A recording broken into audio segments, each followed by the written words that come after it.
Manitoba Herd. Some of you may have seen a smaller team in red jerseys, so that was our kids team that was able to come and do a quick little lap with Edmonton Wham, and that was the Sherwood Park U12 Twisters. All right, we're underway. As we start the game, Renoy number 22 for Manitoba, off the center free ring in the neutral zone, circling back, looking for that entry, gets it into Spearing number 4. Manitoba goes to work. Hildebrand looking to pass back. Shot just wide.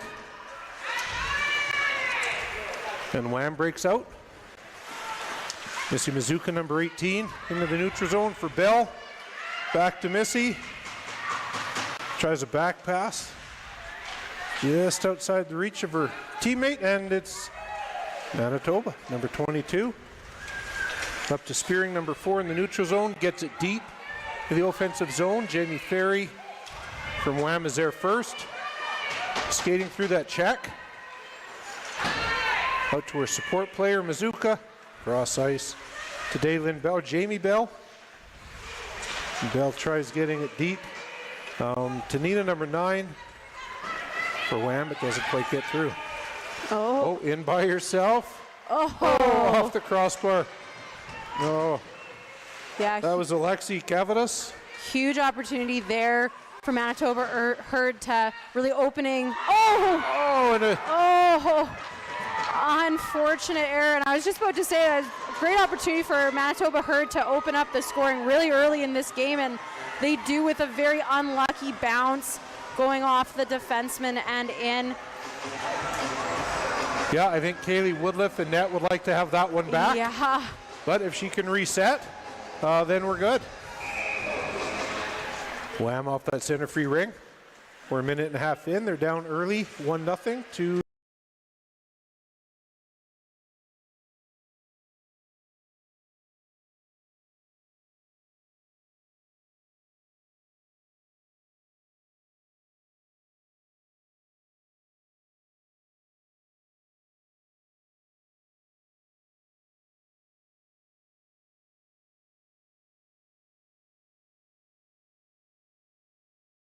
Manitoba Herd. Kirsten passes across for a quick shot. Saved by Woodliff. And very quickly,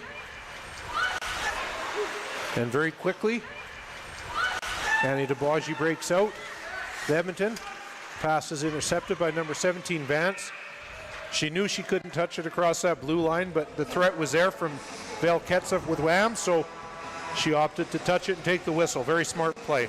Yeah, sometimes it's just better to get that whistle and get that reset so that they can set back up. And Edmonton Wham looking to try to get back in this game and respond down 1. Jill Drager.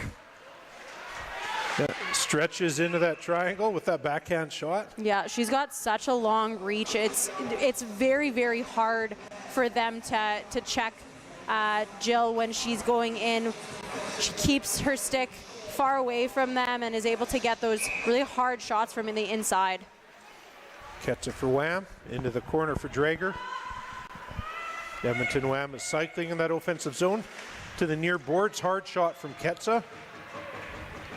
Nice save by the Manitoba goalie, Davies. She knows it's there somewhere. She's not moving. And Edmonton has a line change. It looks like Manitoba's happy with who they have out there.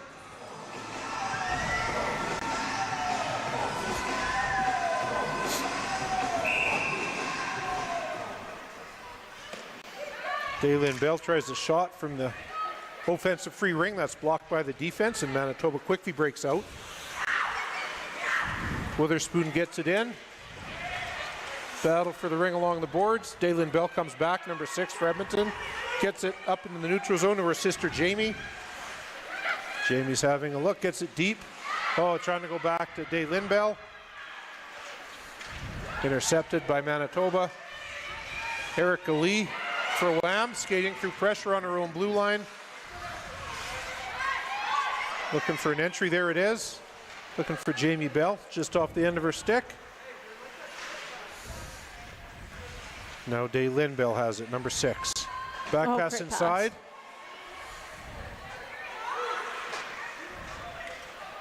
Manitoba breaks out. Oh, they're calling a touch on that, so it is live, but Edmonton got it. Kaylee Ryan-Nork. Oh, almost a break pass. Tori Shannon for Wham.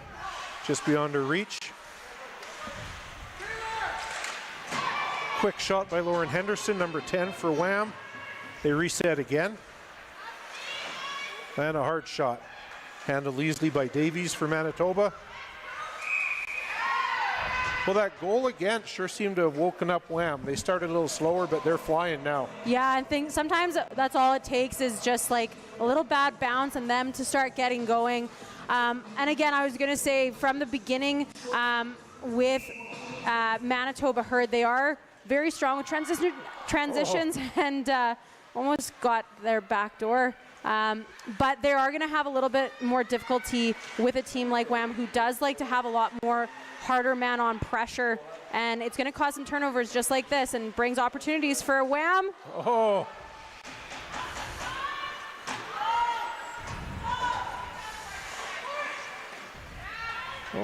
Big save by Davies again. She's doing good standing at the top of her crease, taking away those angles.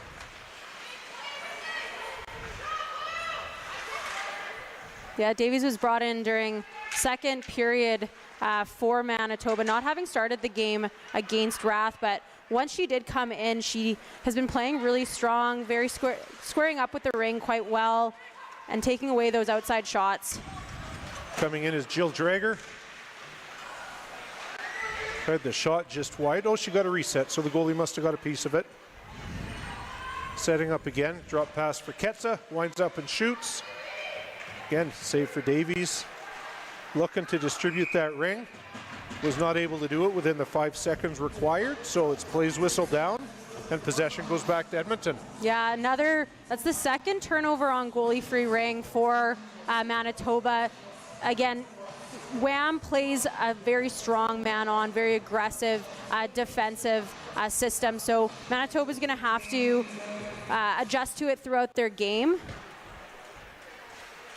We saw in the earlier game today too, Manitoba has a very fast transition. Oh my gosh, breakout. yeah. So I think they're waiting to try to get that going. Sid Fevin for Wham.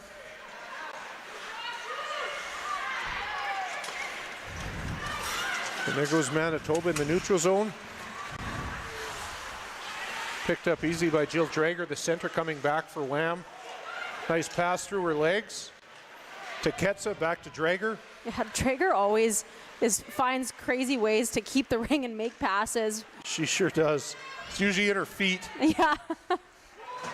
Manitoba breaking out now. Edmonton's dropping back into a zone. A little bit different now. Just throwing some different looks at Manitoba. Oh, there's going to be a delayed penalty here on Manitoba as Daylin Bell was taken down in the corner.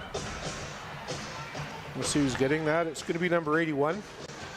Alexi Cavadas for Manitoba is going to get 2 minutes for that trip in the corner. Edmonton will go on the power play, down 1-0 with 6:47 remaining in this opening. Yeah, and period. Manitoba's done a good job to keep Wham to the outside. Like I said, Wham does like to try to crash a little bit more than Calgary RATH does. So they'll be looking to try to shut down those opportunities, but they've been doing a good job to keep those shots to the outside, and Davies has been handling those outside shots quite well so far in this game. Brings inside, battling for it. Jamie Bell, always good with her feet, kicks it out to her stick, takes control of it. Well, there's a pass in the middle. Edmonton must have scouted something there because they've had Daylin Bell inside that triangle for the last couple of shifts. Yeah, and again, like they like to have those plays on the inside and then dish to the outside. They like that inner movement. And again, Herd has done a pretty good job to keep them to the outside, and they collapse well when that pass is to the middle. But again, Edmonton Wham just got to keep looking for those opportunities because they will come.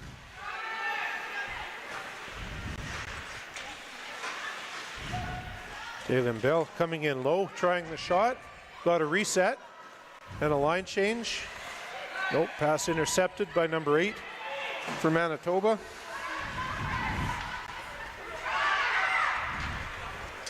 Up to Jansen, number 63. Manitoba is trying to gain that offensive zone. Nice pass. Amarangna, number 52. Shot, a tricky shot, handled well by Kaylee Woodliff. Distributes the rink quickly. And Edmonton breaks out. Missy Mizuka looking for a pass, gets it up to Tori Shannon at center ice. Circling back, eyes up, having a look. Tries getting it back to Missy Mizuka, just beyond her reach. Good 2-on-4 check for Edmonton Wham right now. They're really trying to pressure. Ouch. Really trying to pressure Manitoba. It's going to be a 4-minute penalty there. Just hit from behind. I think she caught an edge, but regardless, she hit the Manitoba player into the boards, and you can't do that from behind. Yeah, and Manitoba player looks like she's okay, so that's the most important thing for that safety. I didn't see who got that penalty. Did someone? Mitzi Mitsuka. Oh, okay. So it will be 4-on-4 for the next 20 seconds, which I think benefits both teams as they are quick, fast transition teams. They like getting those fast breaks. So when it is a 4-on-4, it allows for more space, more open ice. Both teams have used their support passes really effectively in their 2 first games that they had this morning. So in this next couple 20 seconds, we're going to see possibly some quick breaks if Wham is able to get the ring back from Manitoba. And Manitoba is going to just try to possibly kill off some of the time off this penalty.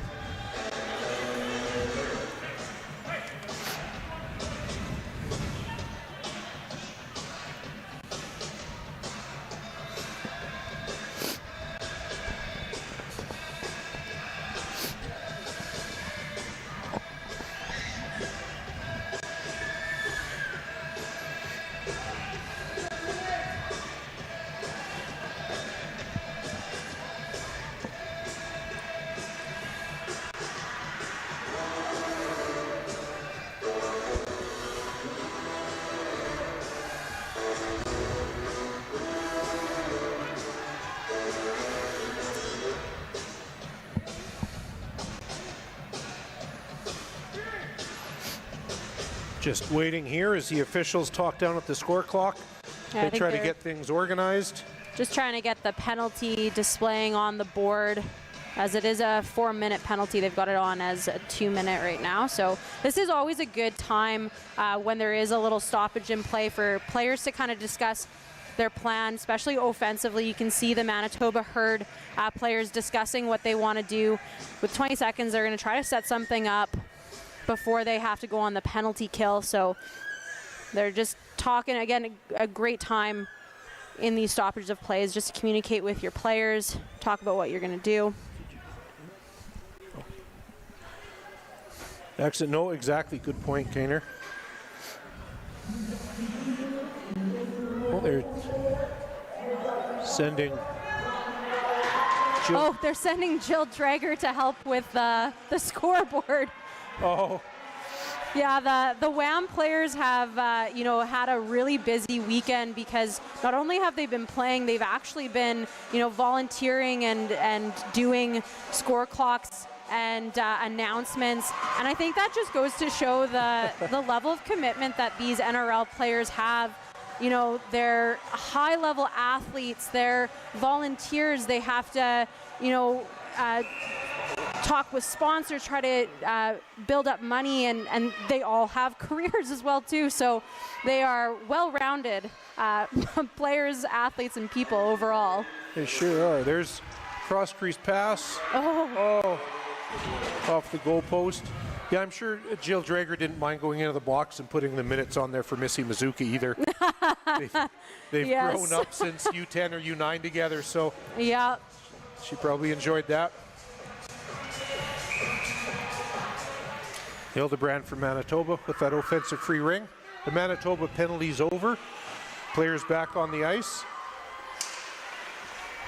So now they have a power play for the next 3 minutes and 30 seconds. Cross ice pass, trying to get that shooting lane. Good save by Woodliff. And Edmonton breaks out, coming out wide. Kaylee Ryan York shovels it ahead to Jill Drager. Gets it into Sid Fevin. Holding the ring.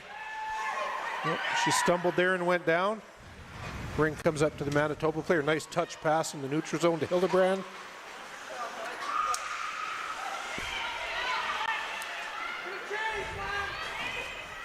That Edmonton Wham defense, staying disciplined, staying in position, not chasing that ring, keeping Manitoba to the outside. Manitoba cycles on that far side, coming across the top with a drop pass. Quick shot. Shot clock went off.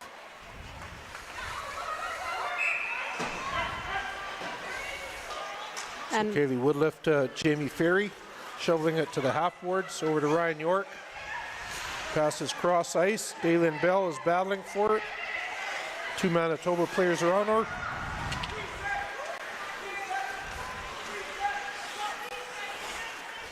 Ryan York to Ketsa at center ice. Manitoba players are checking really tight right now. They have a 2-on with that power play. Really trying to force the play. Oh, there's a break. Bell Ketsa comes up with the ring. 1-on-4. She decides to skate to the boards. Wait for some help from her line mates. Going behind the net. yeah, and smart play by Ketsa too. She knows that they still have a long penalty kill here, so get some fresh legs out. Try to kill off some more of that penalty kill. Get a reset if we can. A good hard shot by Annie DeBaji. All right, Manitoba's breaking out. There's a pass into the neutral zone. Off Witherspoon, bounces back to the defenseman. Tries again. Manitoba tries to gain the offensive zone. Intercepted by Edmonton. Tori Shannon, number 7, has it for Edmonton Wham. Gets it into Nina Tabarsh.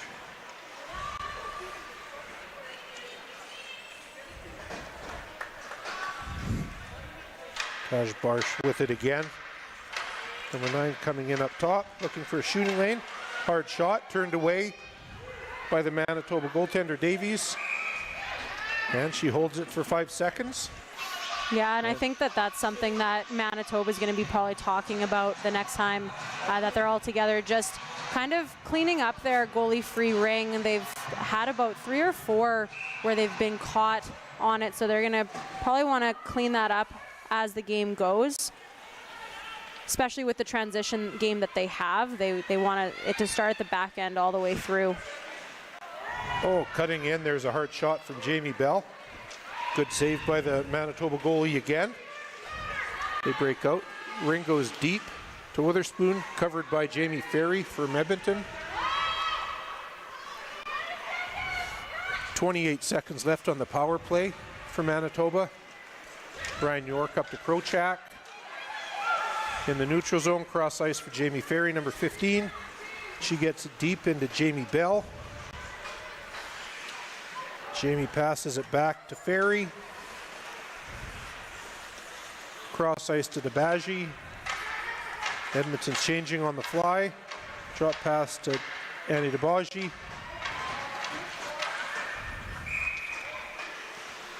Plays whistle down. I think there might have been a player in the crease, so Edmonton is going to have an offensive free ring. Both teams are back to even strength. Minute 3 left in the opening quarter. Manitoba is up 1-0, although Edmonton Wham have outshot them 12-4 so far. Cross ice pass. Drager to Ketsa. Coming in across the middle, quick shot. Again at the top of her crease is Davies. Nice save.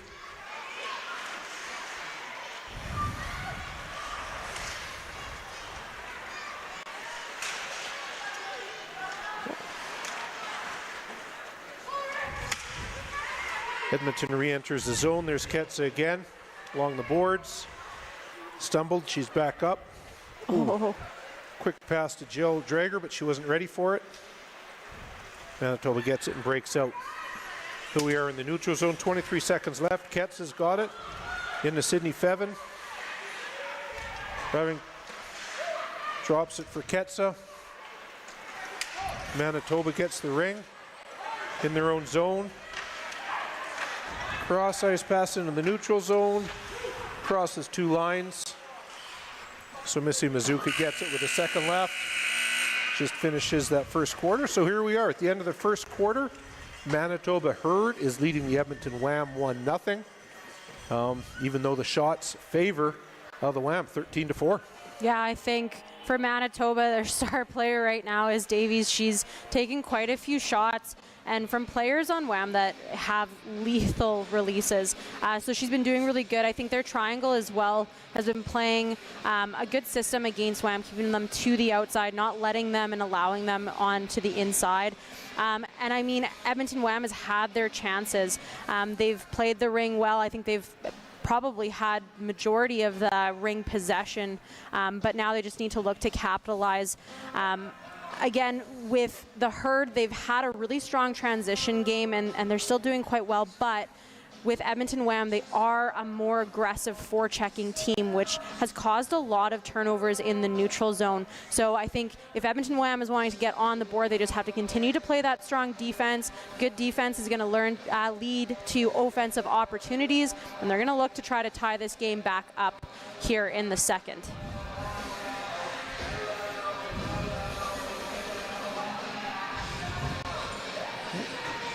Both teams are ready to go. Wham's ready to play. Coaches are still talking to Herd. There's 20 seconds left in this halftime.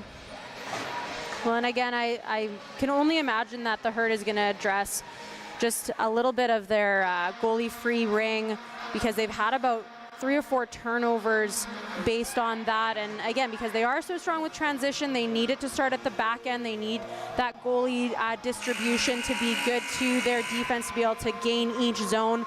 But Wham, again, putting on their pressure. I absolutely love Wham's defensive forecheck. They do almost like a 2-on with a low back zone trap, and it's worked very effectively for them. All right, as we start the second quarter, Edmonton gets it deep. That's Krochak in the corner. Eyes are up, waiting for her line mates to come, looking to set something up. Shannon's drifting in behind her. Shannon with the ring again, picking up speed, coming across the top. Tough shot from outside, blocked by Manitoba. And here we are in the neutral zone. Oh, good spin move by Missy Mazuka to keep it in the neutral zone. Easy pass to Tori Shannon, driving that Manitoba zone. Shot on the ice. Save again by Davies. And Manitoba, battle for the ring in the corner. Tori Shannon wins it out front. Krochak, quick sneaky backhand shot just above the net. Yeah, Krochak has a very quick backhand release. Probably one of the stronger backhands that I've seen so far in these games. Ring is dumped deep into the Manitoba zone. Good body position. Daylin Bell up in the neutral zone. Kaylee Ryan York into the offensive zone to Jamie Bell. Quick shot, just missed the net. Edmonton sets up again. Daylin Bell on the near boards, up to the top of the slot to her sister Jamie. Good defense. Broken up by Manitoba, and quickly they break in the neutral zone.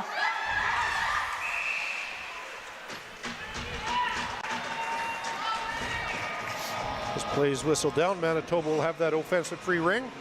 And again, Manitoba's doing a great job defensively in their triangle. Anytime that Wham is getting those opportunities in tight, their defense are collapsing on them, getting sticks to sticks, and preventing those top players from getting shots off.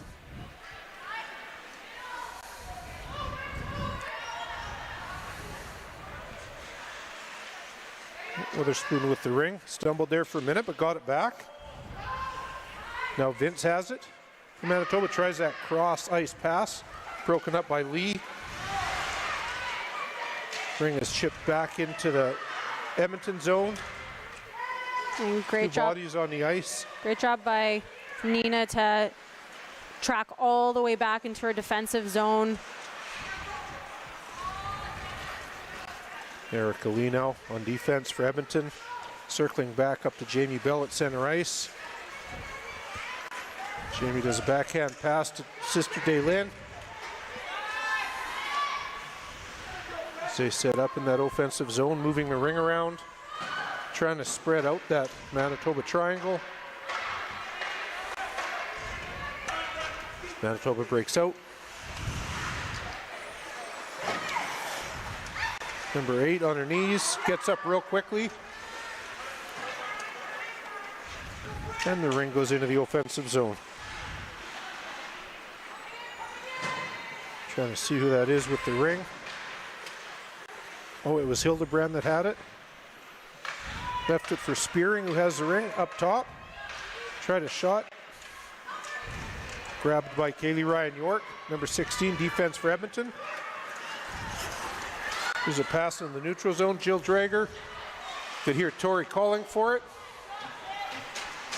It's a delayed penalty on Manitoba as Tori Shannon was hauled down just as she released that shot. I think that was Fevin. Oh, is it Fevin? Yeah. Very, very similar looking though. But it was probably a good penalty to take for that Manitoba defender because she was behind her and she had a good scoring opportunity. Yeah, and good job by Fevin too to keep her feet moving to draw that penalty. But yeah, a necessary penalty for Manitoba to take to avoid Edmonton Wham tying this game up in the second. All right, in the offensive zone, Ketsa finding around drop pass to Fevin, back to Jill Drager. That was a good shot top corner, but Davey saw it and got the blocker up. Edmonton reloads. Fevin tries the long shot. Goes to the corner, battle for the ring. And Edmonton's awarded the ring.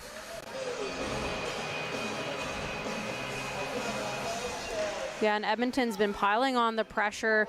They've got 17 shots so far total in this game, and Manitoba still only with 4. There's been a lot of block shots by Edmonton, so you've got to think that if Edmonton Wham keeps this pressure up, that there possibly be an outcome that could come their way, but we'll have to wait and see. There's Krochak for Edmonton in the corner as they continue with the attack, moving that ring around the outside. Good discipline by that Manitoba triangle. Lauren Henderson cutting across the top with a quick shot. Seen by Davies at the top of the crease and stopped as the ring comes out. Annie DeBaji, one of the best skaters I've ever seen. Yeah. With the ring, it looks so effortless for her. And Wham defense never afraid to jump in. A good chunk of them started as forwards before they became defense. So they're never afraid to jump in and have an opportunity to take some shots as well. And still maintaining possession is Edmonton Wham. It has been in Manitoba Herd's end for quite some times, but again, Davies has been really good at taking those outside shots. She's been seeing them throughout and has just had really good body placement. So really good job by Manitoba to keep this game a 1-goal lead. Lauren Henderson out there over to Shannon. Shannon looking for that shooting lane. Again, a blocker saved by Davies. Just big at the top of her crease, making it look easy, and it isn't. Shots are now 20-4 in favor of Edmonton Wham, but they trail in this game still 1-0 to the Manitoba Herd. Ring is shot across both blue lines. Ferry 15, up to center ice to Shannon. She gets it deep to Bell, number 6, Daylin Bell. Wide along the boards. She's looking, trying to set something up. Leaves it for her sister, Jamie. Jamie Bell with the ring, number 4, behind the net. She's got 7 seconds left on that shot clock. There's a little shot and a goal. That was a beautiful goal. It was a nice setup. Nina Tejbarj coming in, number 9. Everybody, just like me, was focused on the Bell sisters, and they forgot Nina at the side, and she did that low walk and tied this game up. Yeah, and that was set up so perfectly by this line. You know, they've been really rolling this game. Ring movement has been great, and a great low pick. You usually don't see a whole lot of low picks set, but Daylin Bell sets that up and then gives Nina the space that she needs, and she's one of the best at low walking and keeping out of the crease, so she makes no mistake with that shot. There's a quick shot by Manitoba. on the Edmonton Wham goalie. That was shot number 5 for her. Edmonton Wham goal. And they go back at it again. DeBaji into Daylin Bell. Going out wide, setting it up. She saw Nina Tajbarish there again. She was open for the shot. There's Jamie Bell cutting across the middle. Just a real quick inside move on that. She dropped her shoulder like she was going outside. That's what the defenseman played, and then she cut in and took that quick shot. And again, like I said, this line has been rolling for Edmonton Wham. They've had lots of opportunities, and they're finally starting to capitalize. But again, what a great move by Jamie Bell. She moves so well laterally. Her speed to be able to go from a forward motion to a stop to pulling it back and then making that goalie move, and then has a world-class finish as well. So Manitoba's going to look to try to gain some possession. They've had a lot of time spent in their defensive zone, so they want to kind of have time in the offensive zone to try to set something up and get a couple more shots this period. And Missy Mazuka coming out. She was one of the captains on the last Senior Team Canada team. Jill Drager comes in, backhand shot off the side of the net. Manitoba player went through the crease, so it's whistled down, and Edmonton Wham will get the ring back for an offensive free ring. Yeah, and Edmonton Wham's going to try to roll on this momentum. They're not going to be satisfied with a 1-goal lead. They're going to try to extend it. And with the Herd, they've got to really focus on strong defense. Yes, there's lots of time spent in that zone, but they've got to stay strong, keep it to the outside, and then get back to that quick transition that they're so good at. They've had a little bit of stumbles here and there, a couple turnovers with Edmonton Wham putting on their pressure, but once they get back to their basics, I think they'll start to find their groove again. There's Hildebrand for Manitoba in the neutral zone. Trying not to carry that ring over the blue line, a good work. She passed, support pass back into her own zone, but the forecheck for Edmonton got the ring back. Bill Ketso with a quick shot on the ice, easily kicked away by Davies. And Manitoba breaks out again.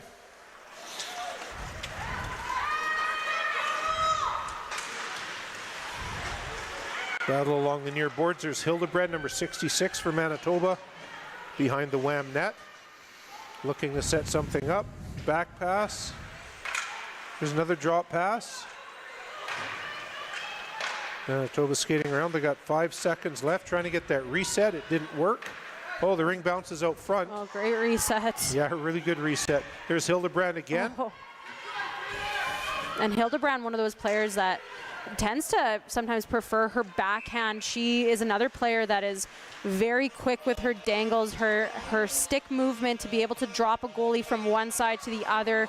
So a great high opportunity for her, and just unable to capitalize. But Woodliff, after that accidental own goal by her defenseman, has really locked into this game. She hasn't seen as many shots as I think she was kind of hoping for, because goalies tend to get back in the game more when they see more ring, but she's been doing really good so far. Here's a quick shot. Alexi Kavadis, just wide. Manitoba reloading again. There's a fake drop pass across top. Quick shot off the crossbar. Nice shot by Kohutch for Manitoba. And delayed penalty coming up to Manitoba. Shannon for Wham. Number 7 gets it into the zone. Daylin Bell with it. Tries getting it deep to Lauren Henderson. But when Manitoba touches it, the delayed penalty is called.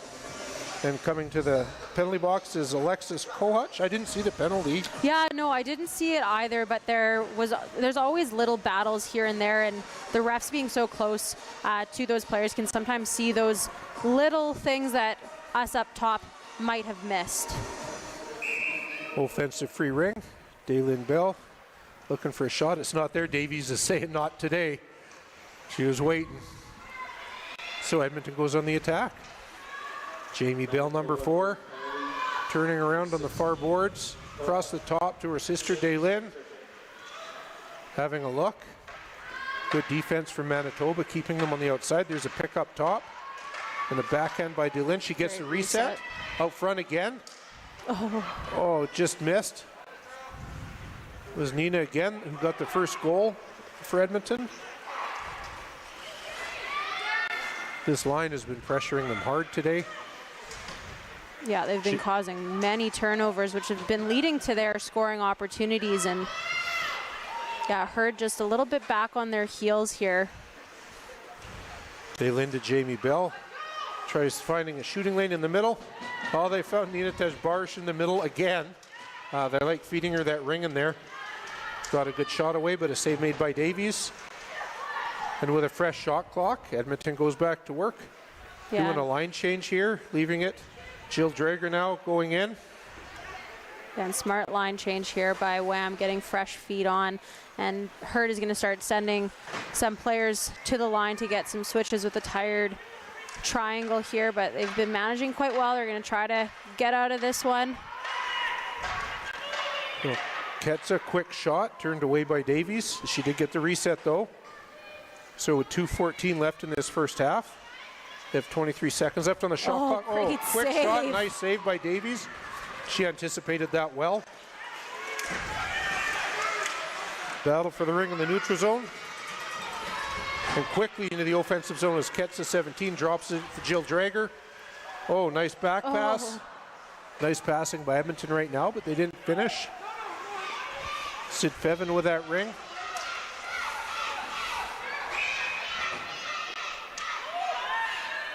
Manitoba player in the crease, so play is stopped. And Edmonton Wham will have an offensive free ring.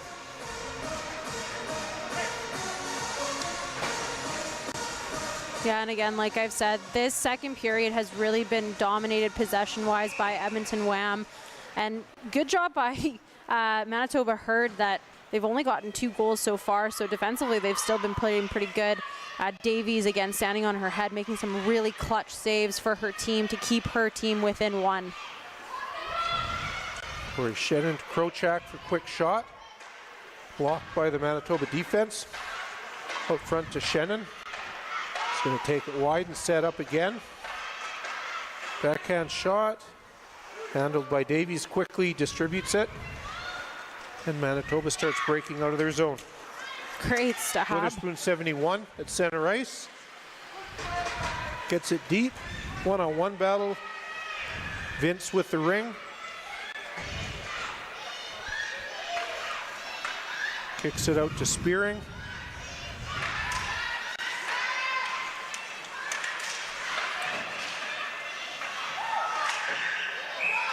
A quick shot by Manitoba as the shot clock went.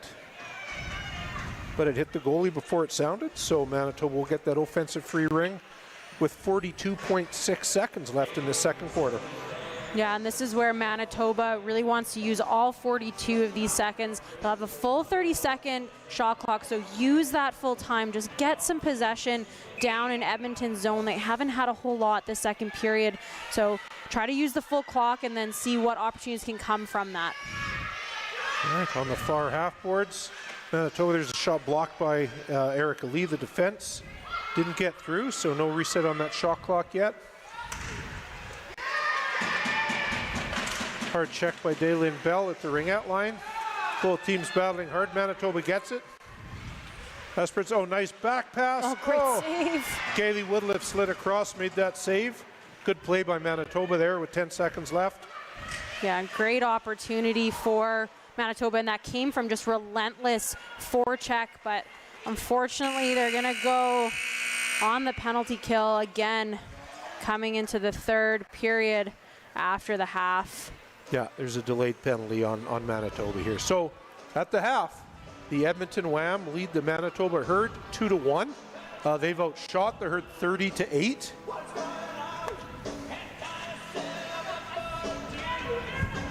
Yeah.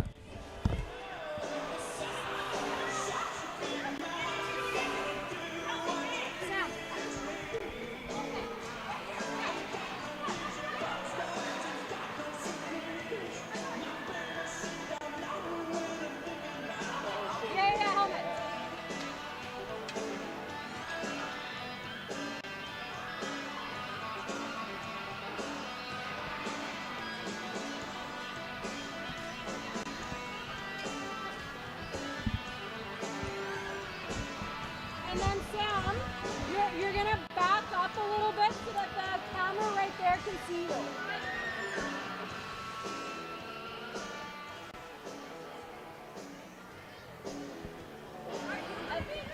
Yeah. Keep going. Yeah. Keep going. Woo! That's not the right way.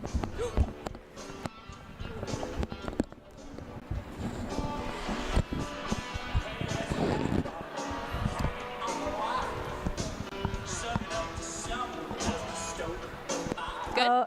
Okay, we are joined now by Sam Renoy. Yeah, right there. We're joined right now with Manitoba Herd player Sam Renoy. A great first half, a lucky bounce for that first goal, and you guys are holding them to 2. Outshot quite a lot. Defensively, you guys have been really strong. What is your guys' game plan going into the second half, down by 1? Well, you know what? This is a pretty close game with us and Wham. It's really feisty. I love that. I think our game plan is to work on our transitions. We are having a little bit of trouble getting it into the final zone. And so I think that's going to be our game plan. If we can get it into the zone, have some time in their zone, come up with some plays, I think we're going to be right with them. Perfect. And then lastly, too, what does it mean to you as a player who has been in the game for so long, played at a high level, played at national level, for you to be broadcast and this game to be broadcast in CBC? It's amazing. Like, I think it's amazing for Ringette that we're finally getting a little bit of coverage, and just to show that Ringette is an amazing sport. So many people love the sport, and just to be recognized is just amazing. So I think all of us in Ringette appreciate this opportunity and this chance to be featured on CBC. Yeah. Awesome. Thank you so much, Sam, and we hope you the best in the next half. Thanks so much, Kels.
Northwest Territories. We are at the Air Tindy Float Base here in Yellowknife Territories at this beautiful outdoor rink playing some Ringette with Ringette Canada. Yeah, this is the best day of my life. I haven't played Ringette for over a year since my last game with Laurentian. So for Ringette Canada to bring Ringette to Yellowknife, this absolutely made my day. I think everybody should play Ringette, and it's great to see it here in the Northwest Territories.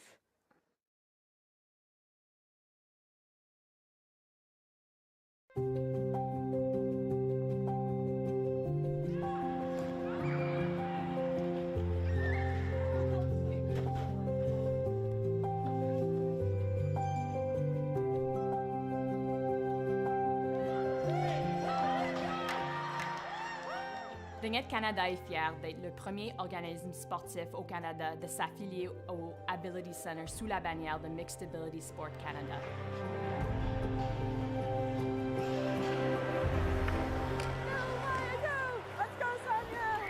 Notre but est de créer un modèle de sport inclusif qui va contribuer et améliorer la santé mentale, sociale et physique de tous les Canadiens.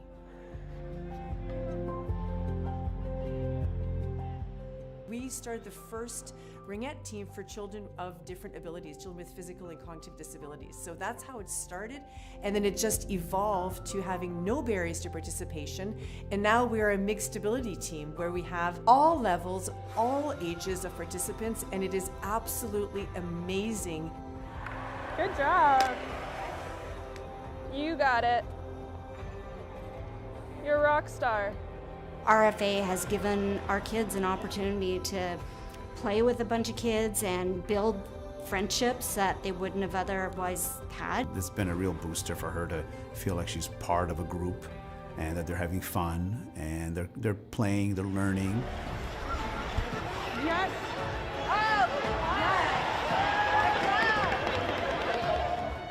When I first started playing, I got my best friend's old Ringette stick, and she saved a bunch of goals in that stick for me, and I ended up getting my first shot with that stick.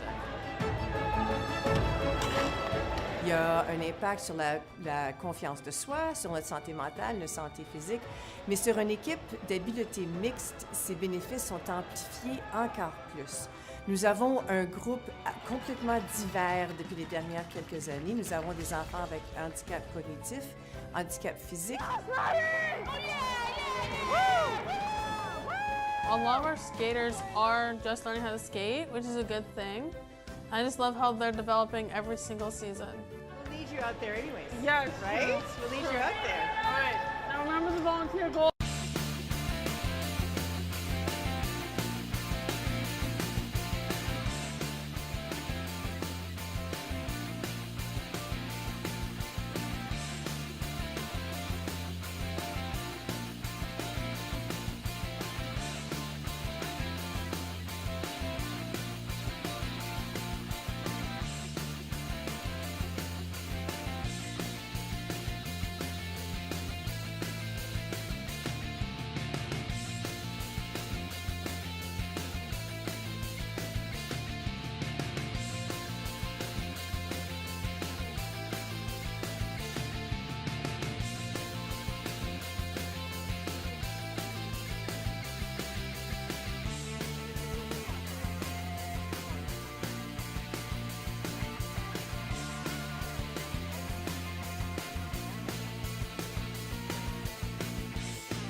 All right.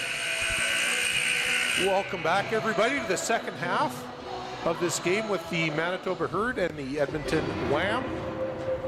It was an exciting first half. Edmonton Wham lead the game 2-1, and they lead in the shot count 30-8. It was actually quite dominant that first half, but I'm sure Manitoba regrouped at halftime, and we're in for an exciting second half. Yeah, and if you missed it, we had an interview with Sam Renoy from Manitoba Herd, and you know what she said within the interview of how her team needs and what her team needs to do to jump back is just making sure that they gain each zone, go back to the kind of transition that they've been playing, and just zone time. Possession is going to be key for them. They want to have more time because more time allows them for more chances and more opportunities to get it in the back of the net. Absolutely. So here's Manitoba in the offensive zone, circling. Hildebrand out to Spearing, having a look. She's got 7 seconds on that shot clock. So they're going to need to get something on net. There's the setup. There's the shot on net. Yeah, and the official says that shot took place. It hit the goalie prior to the shot clock sounding, so Manitoba's going to get possession again. And that's exactly what Manitoba wants. You know, even if they're not able to get a goal off their possession, just getting those resets, getting line changes, just gaining some more time, and those goals will come, but possession is going to be key for them this second half. Patchelot kicking it out. Cavadas with the ring. Tries a drop pass. Edmonton gets it, breaks out 3-on-1. Here's Jamie Bell, and she's got wheels. Oh, great. Oh, well played defensively, well played. Yeah, that was huge for Manitoba. Again, it can be daunting when you've got 3 Wham players skating down at full speed, but Wham able to play that really well defensively, take away that shooting opportunity and taking away that second opportunity of that pass. Yeah, that was very well played. All right, Manitoba has the ring back in the Edmonton zone on the near corner. keeping her speed going, having a look, quick shot above the net. Woodliff in the Edmonton net lost it for a second there, but everybody has their bearings, and now Edmonton's breaking out. Neutral zone. Shannon, number 7, stumbles, gets up quickly into Ryan York, number 16. The Edmonton defenseman passes back to Shannon. Across the middle, there's a shot. Save again by Davies. She's made lots of those today. And here we are in the neutral zone. Vince for Manitoba, number 17. Gets it in quickly. Manitoba circling in the corner. Witherspoon taking her time along the half boards now. Having a look.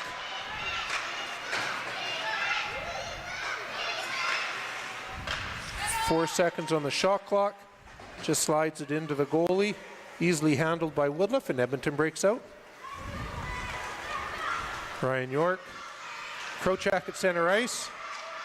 Oh, nice pass back to Shannon. Over to Lauren Henderson. I think it was hit the goalie in the crossbar, the goalie in the post, but that's okay, it stayed out.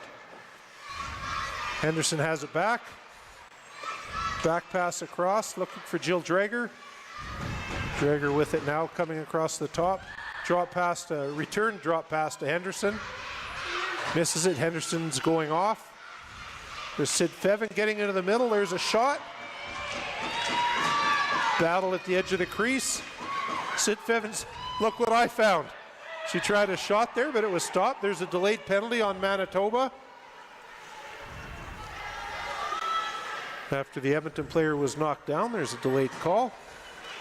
Oh, great pass. And there's a quick shot. Bell. Yeah, and what a great setup there. You know, they had that delayed penalty, so they had 4 in the zone.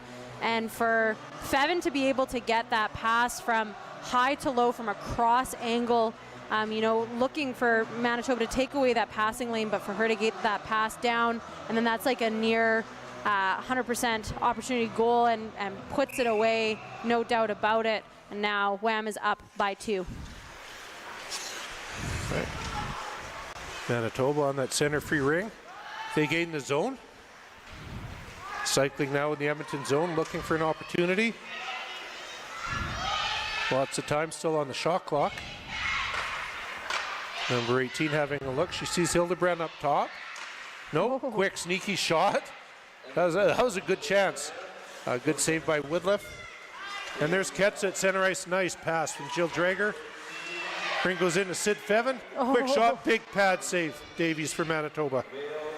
Again, more opportunities. Wham has been a lot more successful this period with their fast breaks. They've had multiple fast rushes leading to scoring opportunities. But again, Davies playing very, very strong game, keeping her team in it. Esperance drops it for a teammate. Oh, nobody there. She tried back pass. Line change was not quite completed yet. So Jill Drager said thank you very much, and now she's going to break up the middle of the ice. Oh, checked by Manitoba. Battling for the ring. A few missed passes there. Now everybody's racing for it. Yeah. I think they're calling a 2-line pass. I think that's the call. Yeah, it was, I believe it was like an opposite 2-line pass. So now Manitoba's going to go back with possession. Again, they've done a little bit better job this period of just controlling it, not forcing any shots. Had some high chance opportunities, so going to look to capitalize here. Cavadis with the ring, number 81. Oh, tried that cross-ice pass, broken up nicely. I think that's Missy Mazuka. Shot from the outside, misses the net. There's 10 seconds left on the shot clock. Cavadis again. Play comes outside the free play line, and Edmonton breaks out. Oh, they didn't touch it, so Manitoba plays it. Rempel, cross-ice to her partner. Cross-ice again. And the ring goes deep into the Edmonton zone. Manitoba has it. Cavadis again. Cross ice, loading up, blocked by the defense, Erica Lee. Cavadas on this side, battling with Jamie Bell.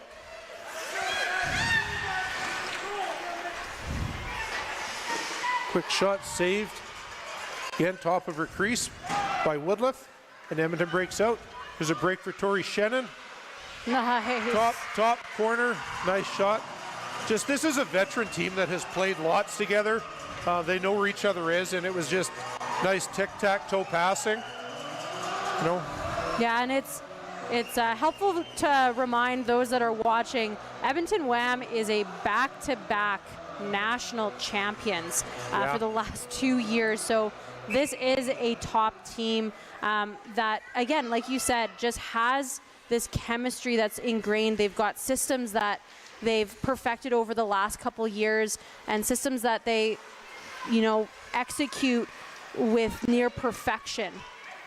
So again, Manitoba Herd just need to keep in it, keep the pressure, and keep zone time. That's going to be the biggest thing that's going to help them in their game, is just possession.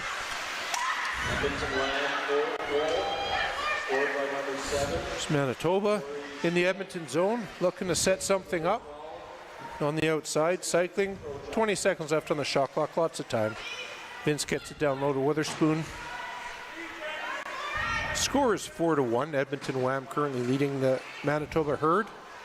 We have 6:30 left in the third quarter. Vince, quick shot. Well, say the Edmonton player went through the crease, so Manitoba will get an offensive free ring.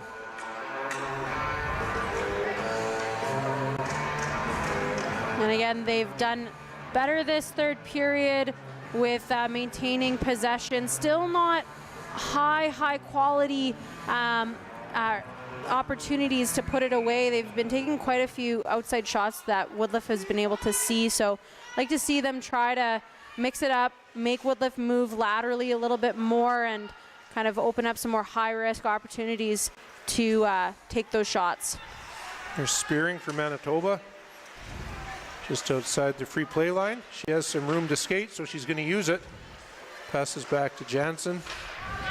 Shot from the outside, easily handled by Woodliff at the top of her crease. Quickly gets rid of it. To Jill Drager. Tries that pass to the high forward. Both teams batting that ring around a little bit now, trying to get control, and there it is. Ketsa at center ice. Gets it into Debaji. She comes up with it. Nice play receiving that ring. Yeah, Annie Debaji is probably one of the hardest players to take a ring off of. She's just so strong on her stick, so she's never afraid to jump up on that play. Bill Ketsa, shot. There's Sid Feven. She tries a shot as well. Davies handles that and distributes it to the corner to her defense, and they start breaking out.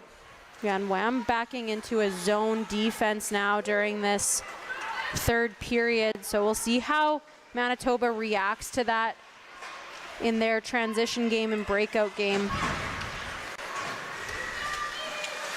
Tej Barsh across to Daylin Bell. Bell having a look, waiting for her line mates to get into the zone. She can see them both. Just reading the defense, see what they're going to do. There's a pass across to Jamie Bell. Looking to sliding in to Tej Barsh, but it's not there. Well got defended. the reset from that too. Low angle. And nicked probably Davies, but great reset nonetheless, and Manitoba with that getting back that possession. And 4:15 left in this third quarter. Manitoba's breaking out, battling at the Edmonton blue line. Daylin Bell swoops in, picks it up, gets it up in the neutral zone to Kaylee Ryan York, gets it deep. Tej Barsh, number 9. Nina has it, cycling. Jamie Bell drops it for Tori Shannon across the top. As they continue to cycle the ring. Going across, Krochak with a quick shot. Manitoba has it, breaking out of their zone. Loose ring picked up by Lauren Henson, number 10. For Edmonton, comes across the slot. She goes down, no call, play continues. Now Edmonton, Tori Shannon at center ice. Oh, Gets the great rink deep pass. to Krochak, beautiful pass. Stopped by Davies. Nice save by Davies. And Edmonton's going to have an offensive free ring. And Wham with a couple more really, really dangerous opportunities and amazing breakout passes. Like we said, the chemistry on this team of just feeding rings into spaces and trusting that their players are going to get there on time. It's been beautiful to watch from a game standpoint. Lauren Henderson with that offensive free ring. Goes to Krochak. Outside the zone, back in. Back pass across to Henderson, just outside her reach. Manitoba's forcing out to the boards now a little bit more. Good stick. Nice play by Manitoba to break that up. Race for the ring. Jamie Ferry gets there first. Good body position to get in front of the Manitoba player. Sliding ahead to Ryan York. Being checked by the Manitoba players. Ferry cross ice to Jill Drager. Lauren Henderson has it. Gets it in. Good communication from Jill Drager, calling for it. She has it in the offensive zone. Has a look at the shot clock. Knows she's got like 5 seconds left. Hard shot, just wide. Goalie ring. Yeah, and again, more communication by Jill Drager, calling out to her teammates that they're going to play a zone, backing off. Manitoba has an opportunity here, driving in with speed. Oh. Shot deflected off a woodlift high. Good stick save. Yeah, it's been one of the best opportunities that Manitoba has had, and Spearing again. She's one of the top players for Manitoba this year in points. She's got 4 goals, 6 assists, and 10 points overall. So look for her to try to get her team back in this. There's Edmonton breaking out of their zone. 1:37 left in this third quarter. Lee getting it into Ketsa. Going behind that Manitoba net. Slowing things down, setting them up. Drop pass to Jill Drager. Here's a quick shot off the post. Battle in the corner. Bodies are on the ice.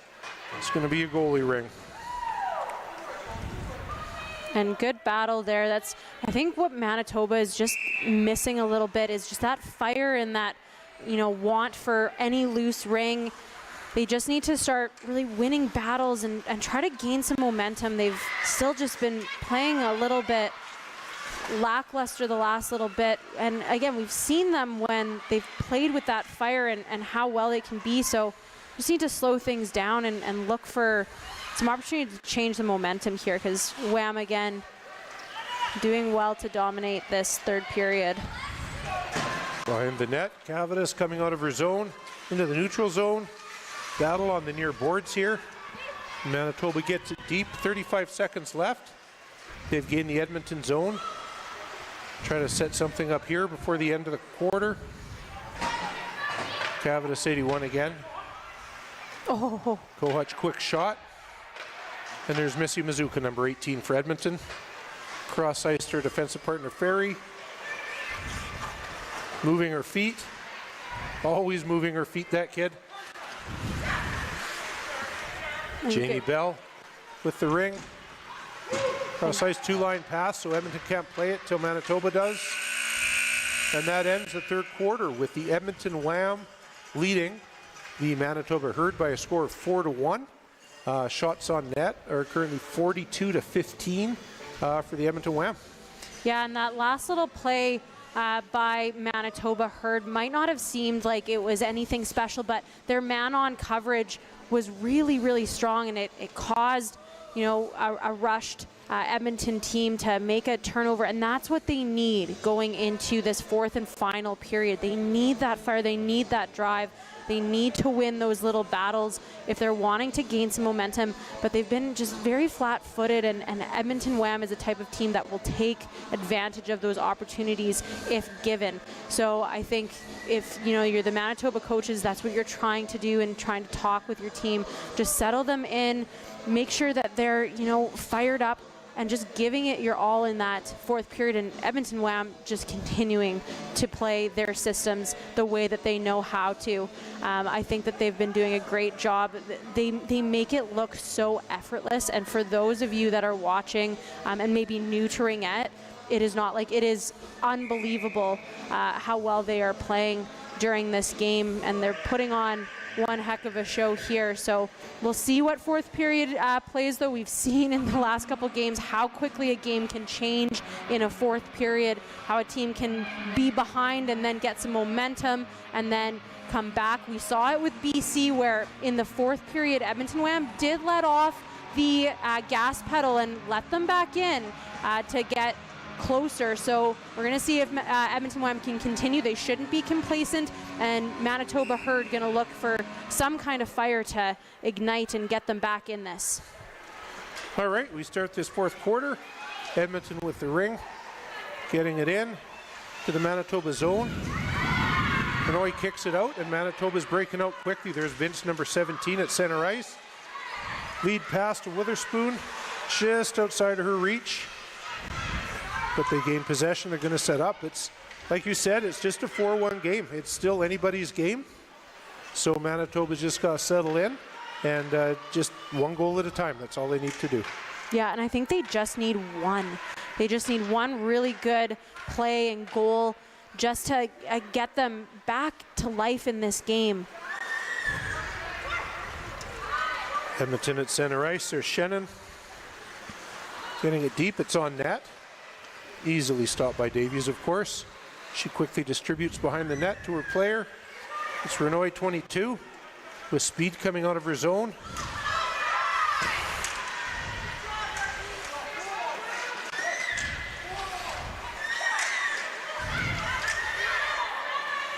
And Edmonton takes possession.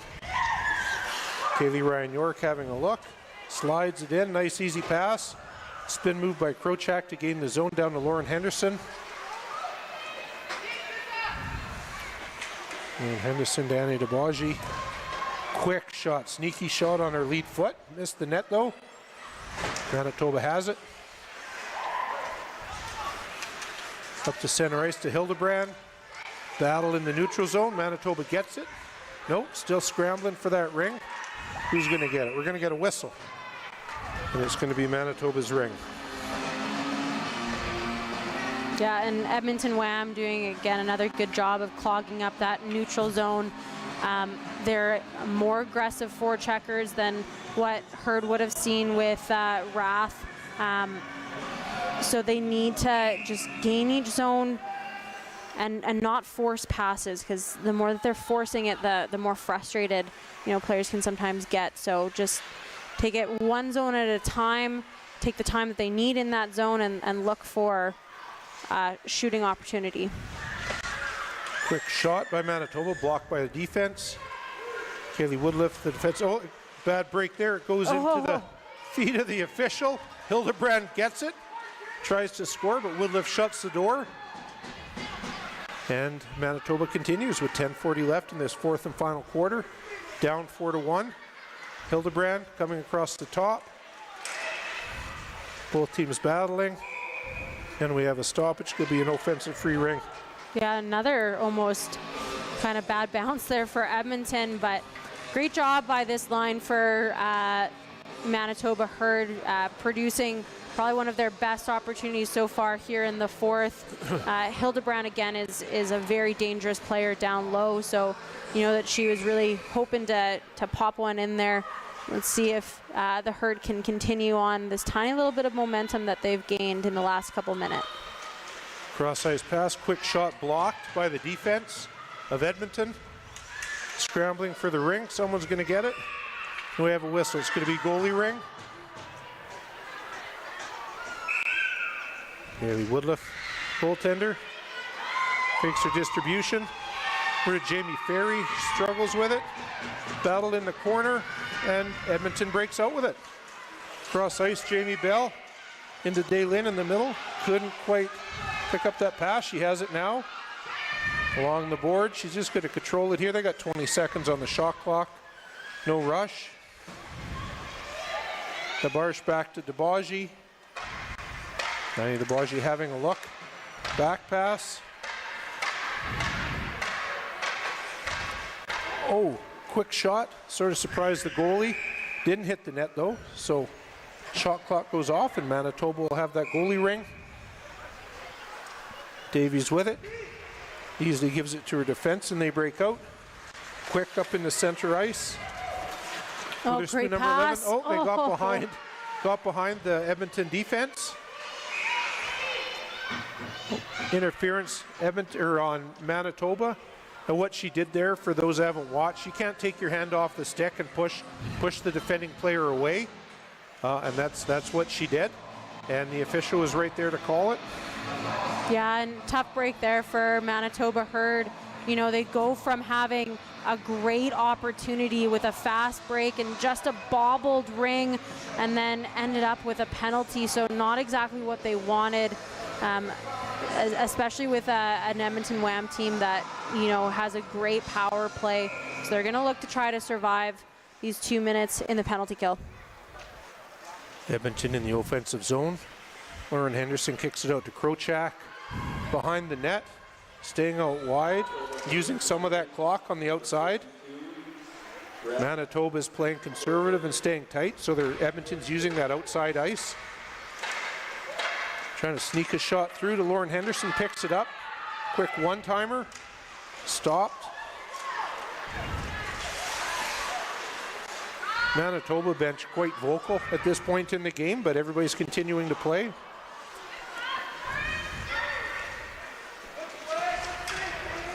Now Manitoba breaks out. Witherspoon 71 with the ring. Gets it in. Witherspoon pushed it across with her body and then she touched it again. So touched it on both sides. Tough break. Yeah, and Manitoba bench, emotional with, you know, some of how they're feeling. But this is the game, like these girls and these coaches, just they take these games so seriously that it's their passion, it's their life. You know, they spend so much time preparing for these hubs. So the emotions that they feel is just the passion that they have for the game. And it's great to see. Sid Fevin, 12 seconds left on the shot clock for Edmonton. Down low to Ketsa, tries a pass up top. 5 seconds left on the shot clock. Quick shot, missed the net, and there's the shot clock. So Manitoba have a goalie ring with 7:50 left in this fourth quarter, leading the game 4-1. And still on the power play for another 33 seconds. Manitoba breaks out. Battle for the ring at center ice. Oh, Manitoba player goes down. There's a delayed call on Edmonton. I'm not sure which number for tripping, I'm sure. Manitoba pulls the goalie now. So they'll set up in the zone. Oh, nice great pass. What a save. Oh. Boy, did Woodliff get across there quick and stay up too. And all right.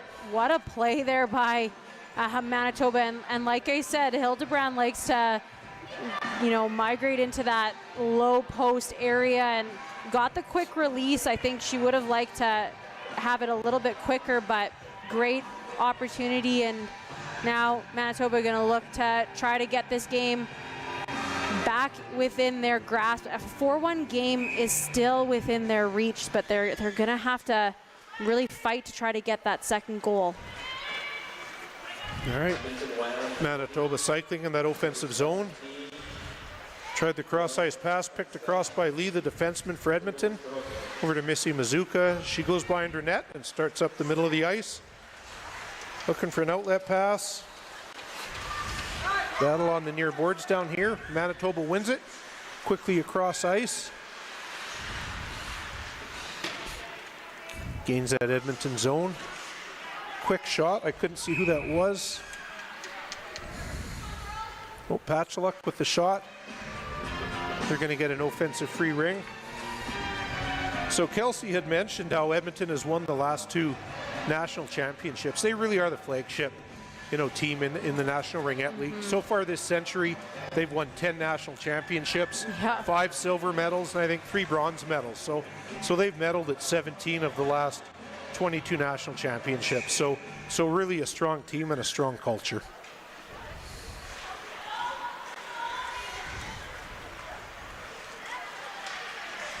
Manitoba, almost. Tried that quick one-timer there. It was there, just outside her reach.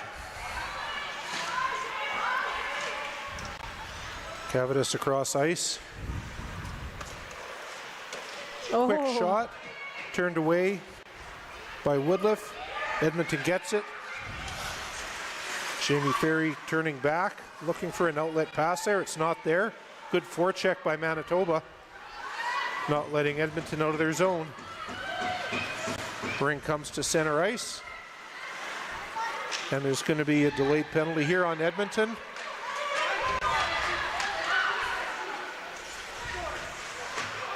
Now Edmonton doesn't want to necessarily touch the ring if they don't have to, simply because it'll give Manitoba that 2-person advantage. Yeah, and this is a huge opportunity for Manitoba as they're going to go on a 3-on-2 power play. Again, in Ringette, when there's 2 penalties and you do have a 3-on-2, it is a huge scoring opportunity. But 2 veteran defensemen out there right now in Mitsuka and Dabaji, both having played on the national team, so they're no stranger to having to play a little 3-on-2 for the next 15 seconds. If there were 2 defensemen, I'd want on the ice in this situation. Oh my gosh, literally. It would be Mizuka and Dabaji. And they've done this lots. For many years, they've done this. Yeah, there's so much trust that goes into playing a 3-on-2 with your partner, and these 2 have developed that over years playing together, and again, shows their experience in shutting down that 3-on-2. Edmonton gets the ring. They killed that 2-person advantage. Now they're just down 1 player for minute 20. Jamie Bell cross ice to Dabaji, number 3. Back pass across. 2 Edmonton players miss it, but Krochak picks it up on the boards. Skating across the free play line. Tried to pass it back to Jamie Bell. 3 seconds left on the shot clock. Dabaji gets the reset. Ring is outside the crease, so she can play it. And Annie's got the ring behind the net, number 3 for Edmonton. Yeah, and with 4 minutes left in the game, you're going to start hearing possibly a change in systems for Manitoba Herd, possibly going a little bit harder on their defensive end just to try to gain back possession. But we'll see what the call is with them and if their systems change at all in the next 4 minutes. Yeah, the game is definitely still within reach with 4 minutes left. Vince, number 17, in the offensive zone for Manitoba, circling behind the net. She's got her eyes up. She's looking for her line mates, looking to set something up. There's a drop pass, another drop pass, just outside the reach of Witherspoon. Shot blocked by Ferry. 2 seconds left.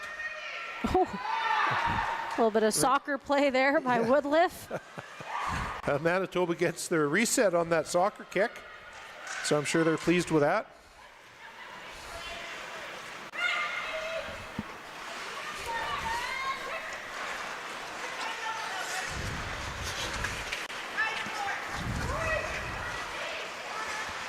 Lauren Henderson for the Edmonton Wham. Casually skating in the offensive zone, waiting to be challenged, really using the clock to her advantage. Yeah. She's playing smart. Yeah, smart veteran move by Henderson.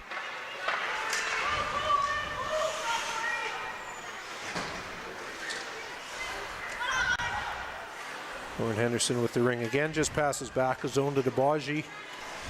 They've got 22 seconds on the shot clock. Cross ice pass. Taj Barsh got it. Into Shannon. coming across the top. Shooting, misses the net. Lauren Henderson has it, but now there's only 6 seconds, 5 on that shot clock. Over to DeBaji. Quick release, gets that reset. Lauren Henderson in the corner battling for it. Edmonton now, they've had a couple resets, so they've taken a minute and a half off this game.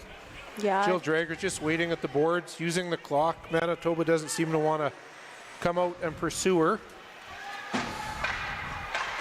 Yeah, it's looking like Manitoba's choosing to go with a little bit more conservative defensive play, and you know, Edmonton Wham's going to pick up on that and just kind of use their time. They've been winning those foot battles, and again, veteran players all the way around on this Wham team, so they'll use the clock appropriately with only 1 minute and 45 seconds left in this game. DeBaji cross ice. Drager.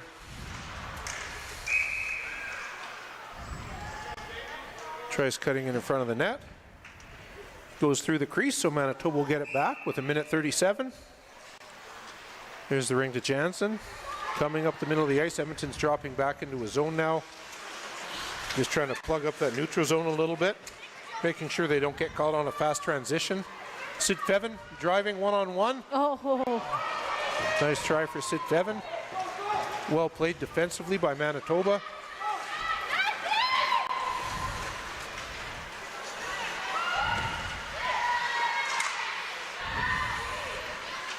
Manitoba in the offensive zone, just trying to set something up. We got 1 minute left in the game.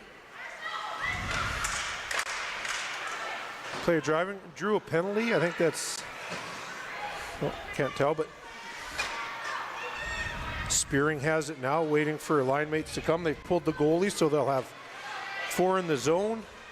Looking to set something up here. Delayed penalty. Spearing with the ring. Manitoba gets it into the middle. That was a good play. Just didn't quite connect on that pass. So with 34.2 seconds left, Jill Drager comes to the penalty box. And Manitoba has one more chance to get closer in this. 34 seconds left. Edmonton Wham is leading 4-1. But they are shorthanded for the remainder of the game, essentially. And again, if you're, Manitoba heard you are trying to end off this game on a high note. They still have another game within this Hub Series tomorrow. So you want to finish on a high so that you can go in with good momentum into your next game. Spearing number 4 with the ring for Manitoba. They've kept their goalie off the ice, so they have 4 in the zone. Trying to take advantage of this opportunity. Good pass. Oh, good save by another great save. Holy smokes. Holy smokes, she's just getting her body in front of that ring. Yeah, and again, Hildebrand, low chances there, and maybe makes one extra move too many and gives Woodliff enough time to come back, but another great chance for Manitoba. Tried the shot off the offensive free ring. We're down to 2 seconds. And that's the Ringette game. The Edmonton Wham have defeated the Manitoba Herd by a score of 4-1. Good game for both teams. Shot count at the end of the game was 48 for the Edmonton Wham, 26 for the Manitoba Herd. Both teams are now lining up for the congratulatory handshake at the end of the game.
okay, just pull one of them. Doesn't matter which one. Just bring someone over here so I can talk to them.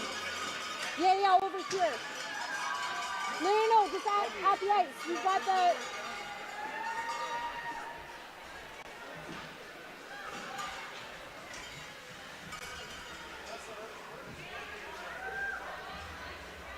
The Edmonton WAM are extremely appreciative of the continued support of our sponsors. We'd like to thank the following: DLA Piper LLP, Sturgeon Auto Body, Transcend Athletics, City Ford, Bremner Estates, Mobile Insurance, Clear Choice, Wolf Cadillac, Cowan Graphics, Fountain Tire Pinoca, We'll just have you, once you put them Healthy on, Life, just back up so that we can and see Sun you on Valley that camera Privacy over Screen. there. Yeah, and then you can just look into that camera or back over to me, but I'll be talking to you through the headphones, okay? Oh, some really tough questions. Put you on the spot.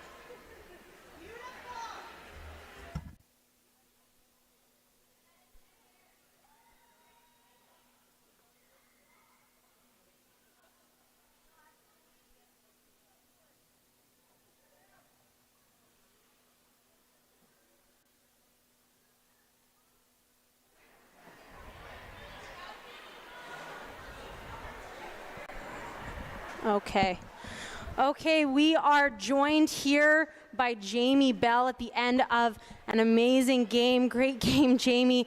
You know, your guys' team, your systems were just unbelievable today. Your guys' trust in each other, your support passes. Can you speak on your systems and what you guys have kind of developed as a team and what systems you want to continue on throughout the rest of the season? Yeah, absolutely. I think, we have a very versatile team, and I think that each line, we've been trying different systems with each line, just trying to protect them or perfect them for April. It's still early in the season, so I think that, not having a big turnover in our roster from last year, it's definitely a benefit for us, and we've all just really bought in, and we're working hard on the ice, off the ice, and yeah, I think we're just setting ourselves up well again for come nationals. Yeah, totally. You could tell that the chemistry on your guys' team is next level with your trust of each other.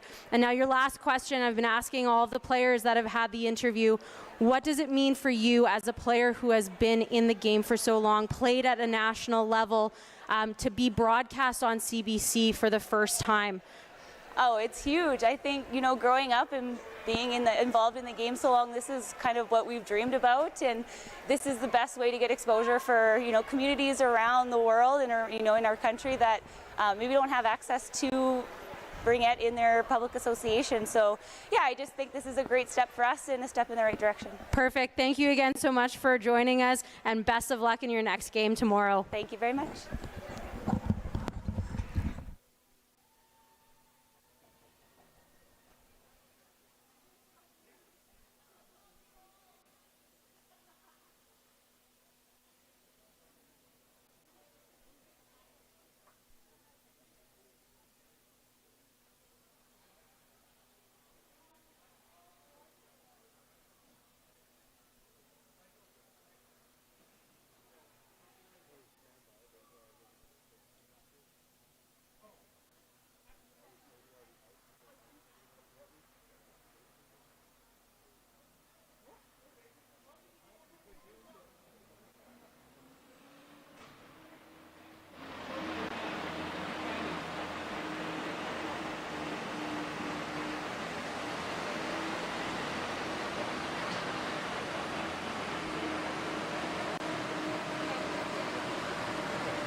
Perfect.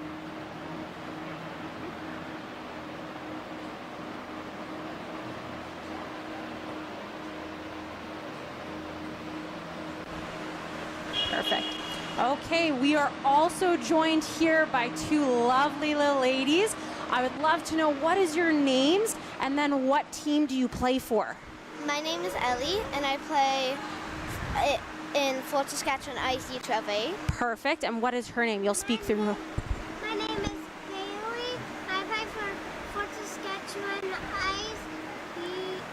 U-Tennis 2. Perfect. Okay. And what does it mean to you girls to see that these players are playing at this high level and it gets to be broadcasted on CBC? It feels really nice because I really love watching it, Yeah. and it also can also help people. Let's just say there's tiny kids that want to play it. So they can play Exactly. it. Yeah. So you get to watch the big kids, and then hopefully one day you guys get to be the players playing on here and broadcasted in front of CBC. Right? That's awesome. Well, thank you girls again so much for coming. And again, we're going to stay tuned and keep watching. Yay!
Northwest Territories. We are at the Air float base here in Yellowknife Territories at this beautiful outdoor rink playing some Ringette with Ringette Canada. Yeah, this is the best day of my life. I haven't played Ringette for over a year since my last game with Laurentian.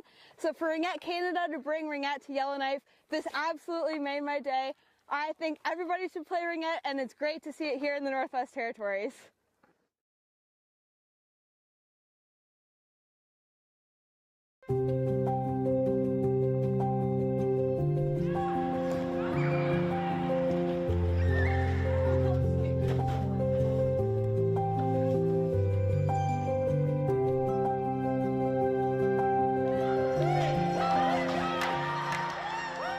Ringette Canada est fier d'être le premier organisme sportif au Canada de s'affilier au Calgary RATH will have the center free ring.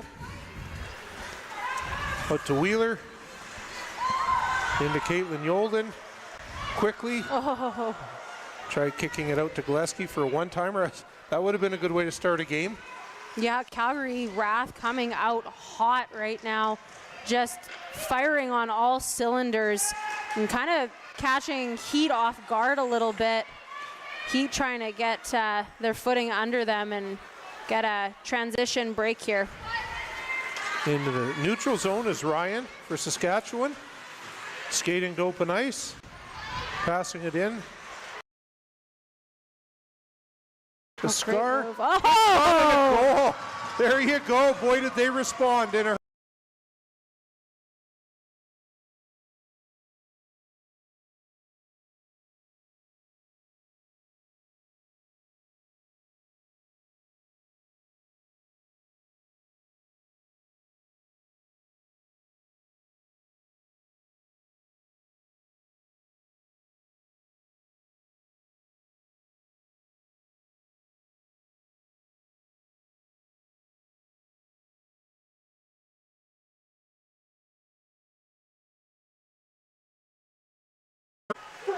They're not wasting their time in that neutral zone. Think that are across the ice. Quick shot. And there's a goal again. Marley Yernick for Saskatchewan, and they jump out. Boy, a minute 15 in, they jump out to a quick 2-0 lead. Yeah, and Saskatchewan is that type of team that they run on energy, and it feeds them. And so I think scoring that first goal and how the second, they've really put RATH, back on their heels. But like we said in the first game that RATH played, they are a calm, cool, collected team. They are strong mentally. They like to play their system. So they're just going to see to bounce back, but try not to be flustered over an early 2-0 deficit.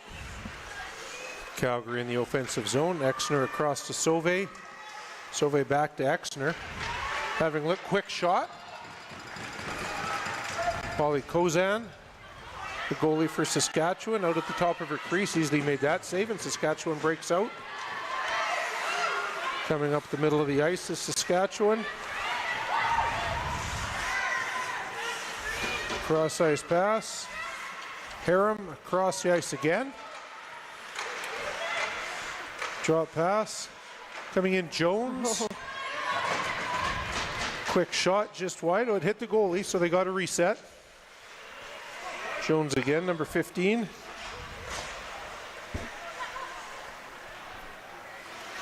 Across the Stang.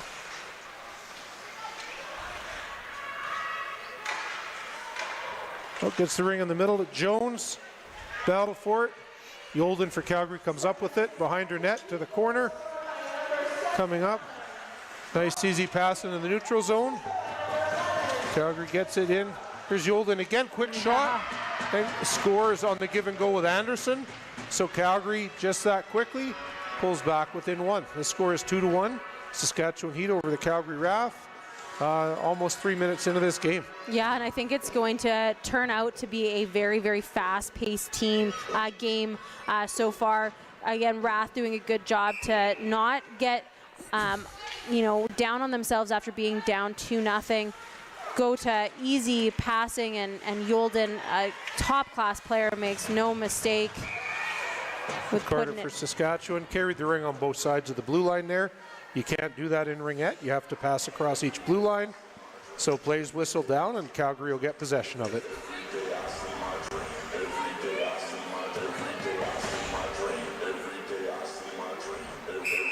Kaylee Hazel at center ice. Out to Wheeler. Back to Hazel. Checked along the boards. She wasn't moving the ring. You got to do that. So it's whistle down and Saskatchewan gets possession. Yeah, and Carter with a good stick poke there and then wins that foot battle to get that turnover. Stengel for Saskatchewan, doubling back in her zone, looking for support. Finds Carter up into the neutral zone. Standish gets it in. Oh, almost a break for Scar. Exner came back as the center. Picked that up. Nice pickup by the center. Good back checking. Now Calgary's in the neutral zone. Deep to Gillespie. Calgary defense are changing. Looks like the Calgary forwards are changing too. Good controlled line change for Calgary. Now they have fresh legs out there, hoping to catch Saskatchewan maybe tired a little bit.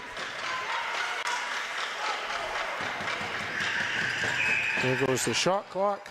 Good defensive play by Saskatchewan to keep Calgary on the outside and run down that clock and get a change of possession. Aram cross ice. Saskatchewan gets it into number 2.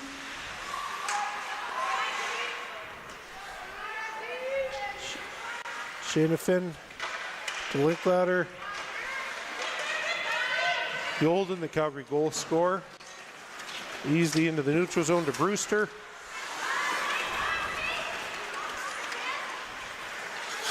Hard forecheck by Saskatchewan leads to a turnover. Breaking in is Yernick. Oh. Backhand shot, hits the crossbar. Battle for the ring behind the net. Calgary didn't move it, so Saskatchewan's going to get the ring, an offensive free ring. That's one aspect of the Saskatchewan play that I just love watching them, and it's something that I think goes within how they develop players in the province, that they're just such tenacious forecheckers, and they love winning those foot battles to the ring, and it shows in their game, and it helps with those turnovers and possession. Shane Hoven, sneaky backhand shot, stopped by the Calgary goalie Nystrom. Kicks it out. Oh, Linklater caught an edge there and lost the ring. Calgary breaks out Anderson into Regan Meyer. Meyer behind the Saskatchewan net, going wide, having a look at that defensive triangle, looking to get a shooting lane, passes it back to Anderson on the backhand, beats the goalie Kozan for Saskatchewan, and now we have a tight game. Yeah, and that all came from Meyer's patience with the ring. She goes around, doesn't force an outside shot, but really looks for a position where she can set up her teammate for a better scoring opportunity. Is patient, makes that pass to Anderson, and Anderson in the slot makes no mistake. Yeah, in a tie game. But again, I think this game is going to be back and forth throughout. There's been lots of speed, and doesn't seem like it's about to die down anytime soon. Saskatchewan in the Calgary zone after that center free ring. Courtney on her knees, gets it deep. Stang with the ring, cross ice. Kicked out by Nystrom, the Calgary goalie. Stang again, they got a fresh shot clock. Trying to set it up. Courtney shot misses the net. 15 seconds left on the shot clock. Jones has it. Backhand shot off the goalie. There's a reset. Nice controlled reset for Saskatchewan. Now they'll go to work again. They have another 23 seconds. Back pass to Stang. Quick shot. Nice save. Nystrom at the top of her crease. Battle for it in the slot. Wheeler gets it out. Ring goes deep into the Saskatchewan zone for Gillespie. Skating up the near boards wide, using that ice. Cross ice to Exner. Looking for a skate. Slides it in to Sauvé coming into the zone. Intercepted by Saskatchewan. Good defense there. Battle in the neutral zone. And Calgary's going to get the ring. There's, you know, just the way Calgary plays, both teams are playing. They're playing wide. They're using their feet, cross-ice passes. For all the young players watching, just using that ice and not being so narrow, it really opens up other teams. And this is how the top teams play. Yeah, again, you'll watch at the high level in NRL just how many passes and support that they do. And like you said, Chris, it just opens up the ice so much more. It's kind of like a chess game. You're constantly making moves until you can kind of finish and have that final attack. Exner with the ring for Calgary. Saskatchewan player lost her stick, so she headed off, so a new player can come on with a stick. Sauve in that offensive zone. Battle for the ring. Trying to get it to Brewster for the shot, but didn't happen before the shot clock went off, so Saskatchewan will have a goalie ring. And this is the second time that Saskatchewan has, caused a turnover on shot clock time. They've kept a very strong Calgary RATH to the outside, not allowing them to get a reset shot. So they're doing very good defensively, but you know that Calgary RATH will constantly be updating and changing their systems to, accommodate how their other teams are playing. Big ladder for Saskatchewan. Back to Butts, back into the neutral zone.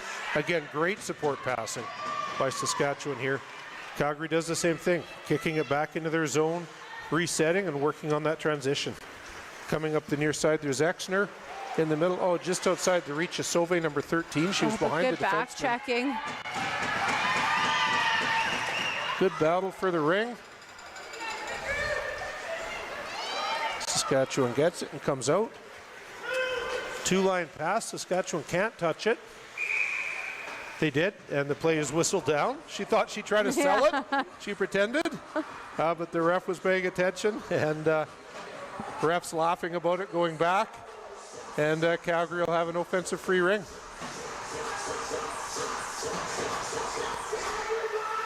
Anderson for Calgary. With that offensive free ring into the corner to Yolden. Captain Caitlin Yolden with the ring, having a look. Cross ice, picked off by Saskatchewan. Now they're coming out on a 2-on-1. Shanafin, number 2. Great goes pass. Back to Carter. Calgary hustled back and broke that up. Battling for the ring at the free play line. Saskatchewan gets it. They only have 10 seconds on that shot clock, so they're going to need a reset. And they get it. They got it too. Oh. Kaylee Hazel's going to get a couple of minutes there for maybe knocking the Saskatchewan player into the back of the net. Saskatchewan pulls their goalie with that delayed penalty. Now they can have 4 in the offensive zone. Once Calgary gets possession there, Yolden, play is whistled down, and the Calgary player Hazel will go to the penalty box, giving Saskatchewan the power play with 3 minutes 45 seconds remaining in this opening quarter. Yeah, and Saskatchewan really using their ability to navigate within a team's triangle. Calgary RATH likes to keep their teams to the outside as they put a lot of trust in their goalies to take those outside shots. So the fact that Saskatchewan's kind of been finding ways and cracks into that triangle, Calgary's going to want to kind of tighten up and just be aware of the players on the inside. Exner with it for Calgary. Battle for the ring. Saskatchewan wins it. 3.5 minutes left. Jones in this opening quarter. Jones with the ring. Coming in off the half boards. Cross ice to Carter. Quick shot. That was not Carter. Sorry. Corney with the goal. Nice shot. Nice play. Yeah. And Saskatchewan goes up 3-2. And again, Saskatchewan doing a really good job of, passing on the outside, but getting those final plays close inside in the slot for a good scoring opportunity. And now Calgary RATH down again and looking to tie the game back up. with speed. Exner gaining the zone for Calgary. Drop pass to Gillespie, quick shot. Nice save. Kozan, the goalie, quickly distributes it to her defense. Scar coming up, using her feet, kicking it up to her stick. Cross ice to Stangl, into Ryan. Nice passing for Saskatchewan. Passing. Back to Carter. Quick shot. Good, fast, crisp passes by Saskatchewan. Yeah, and it all started from the back end. Again, a strong defensive play by Scar. Kick it back up to her feet, and then tic-tac-toe passing to gain the zone. There's Saskatchewan shot from the outside, just wide, so they only have like 14 seconds left on the shot clock. Standish coming in low. Ooh. Gets a shot on net and draws a penalty. Yeah, and Saskatchewan really, putting the pressure on this Calgary RATH triangle, driving in and causing Calgary to make those tough plays again to try to keep them to the outside and avoid scoring opportunities. 2 minutes, 25 seconds left in this opening quarter. Saskatchewan leading 3-2. They're on the power play for the next 2 minutes. And they have an offensive free ring. Standish kicks it out to the boards. Ryan tests that Calgary triangle. Passes across the top to Carter. Quick, sneaky shot on the ice. Saved by Nystrom. To Yolden behind the net. Great forecheck here. Coming out of her zone, yep. Oh. Standish on the giveaway. Quick shot. Another penalty There's a delayed penalty coming here on Calgary. It's going to be a slash. And again, this is coming from good defensive plays by Saskatchewan. Ryan's ability to stay with Yolden and force an error pass, and that's a hard thing to do, Yolden being one of the top players in our nation. So it causes a turnover, which leads to an odd man rush, which leads to a penalty. And now Saskatchewan with a great opportunity, 1 minute and 30 for a 3-on-2. So those watching that are new to Ringette, when there's a two-player advantage, the defending team can only have, the team killing the penalty can only have 2 players in their defensive zone. The attacking team can have 3. So it's a real advantage for Saskatchewan right now if they can get control of this ring. Well, and I think they've just drawn a penalty themselves. So after starting the game with lots of scoring, now we're into the penalty phase of the game. Yeah. And again, I think that's just coming from aggressive forecheck on both ends. So we're gonna probably see a few penalties here and there, making sure the teams are trying not to get into too much penalty trouble. But now with RATH with possession, and they're down and only have 3 players, they're going to want to try to maintain possession of this so that they can avoid the 3-on-2 all the way back and kill off some of the time on this penalty. And a good play right there. So Yolden is going to go for a skate, just like you mentioned, Kaner, over to Wheeler. And they're just going to try to run this shot clock down and even get a reset if they can. And again, just smart plays of using the full ice. Just because you're in the offensive zone doesn't mean you need to stay. And this could be an opportunity here. Good opportunity for Brewster, battling for the ring in the corner. Now Saskatchewan gets it back. Breaking out, they've got 36 seconds left in that 2-man advantage. Carter for Saskatchewan, setting up offensively with Ryan. Over to Carter, quick shot. Good save. Saved by Nystrom. They get the reset though, 20 seconds left on that 2-player advantage. Ryan, quick shot, big rebound. Wheeler gets it for Calgary. To Yolden, to Wheeler, they're going to break. It's a 3-on-1. Oh, and a stumble. Yolden gets in. Oh, just above the net.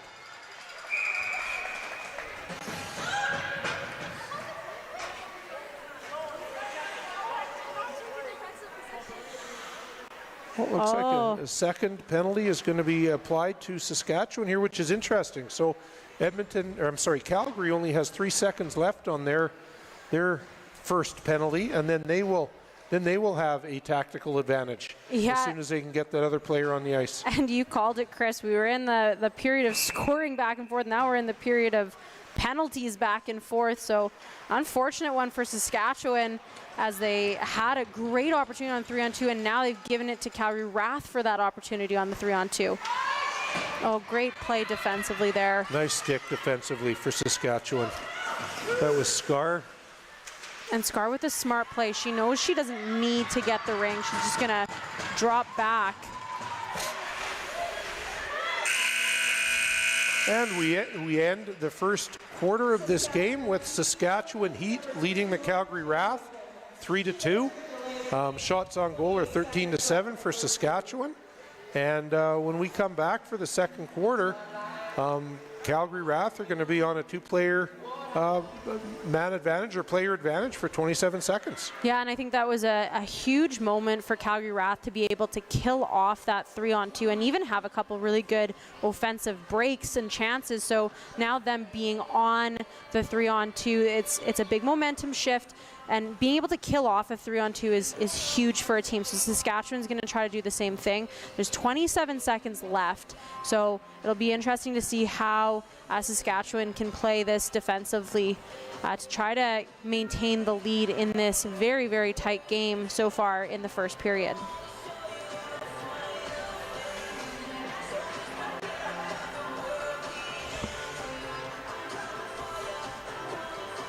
It's going to be interesting to see how, I believe Saskatchewan's going to start with the ring here. How they're going to play this, knowing that they're going into that two-player disadvantage. And they're going to have to be aware that the Calgary RATH player is going to be coming out with 5 seconds left. So if they're going to pass the ring, they're going to want to keep the ring away from where that player is coming out of the penalty box as well. But, you know, it's going to be interesting to see where they're going to maintain possession. And again, this is your Ringette IQ that starts to kick in, and you can see the Saskatchewan players are discussing with each other of what their plan is. You know, are they going to dump it down deep? Are they going to try to make a stick-to-stick pass? Are they going to try to bump it all the way back to their goalie to maintain possession as well? So it'll be interesting to see what they do here. Calgary's playing. Smart play. Yeah, playing tight. Saskatchewan gains the zone. Calgary now has all 5 players on the ice. 5-on-3 for only another 14 seconds. Exner gets it into number 17, Sid Rock. For the burst. 2 seconds left on that two-player advantage over to Exner. Now only 1 player down. Saskatchewan can put their 3rd player in their defensive zone. So good penalty kill by both teams being down 2 players. Yeah, and again, we've seen an increase in goals, and now we've seen some penalty kills. So a great game overall, both offensively and defensively from both teams here. Jones in trouble for Saskatchewan. Center ice. Good checking by Calgary. 2 players pinched her off on the boards there. Because she didn't move the ring, Calgary will be awarded that center free ring.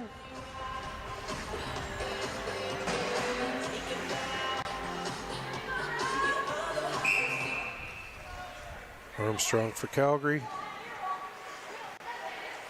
Out to Murray. Trying to slip it into Sauvé real quick. I think that was Brewster got a stick on it. Saskatchewan has it now, support pass to the other side, trying to get out of their zone. Good checking by Calgary. Sauvé back to Yolden. Cross ice, Brewster has a look, decides to wait, sets it up to Yolden. Shot from the outside, saved by Kozan. And Saskatchewan breaks up the middle. Heavy forecheck by Calgary, but she gets across to her support defensive partner. And then into the neutral zone. Out comes Saskatchewan. Getting the ring into the offensive zone.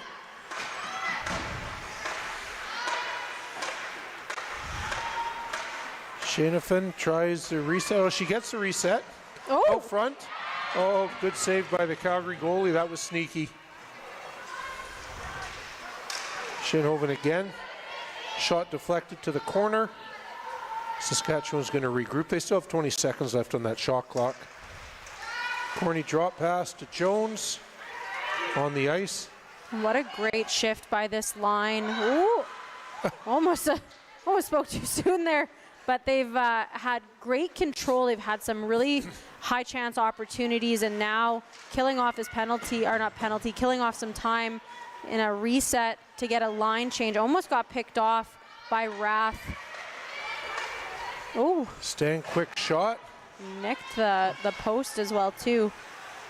So they have a fresh shot clock again. They've got, I think, 2 or 3 resets here in this offensive zone. So they're really controlling the play, trying to tire out that Calgary defense. Oh! Oh, almost knocked in. Yeah, this triangle has been out there for quite some time. You're going to start to see that RATH is going to start sending some defensemen and a center out to try to get a line change.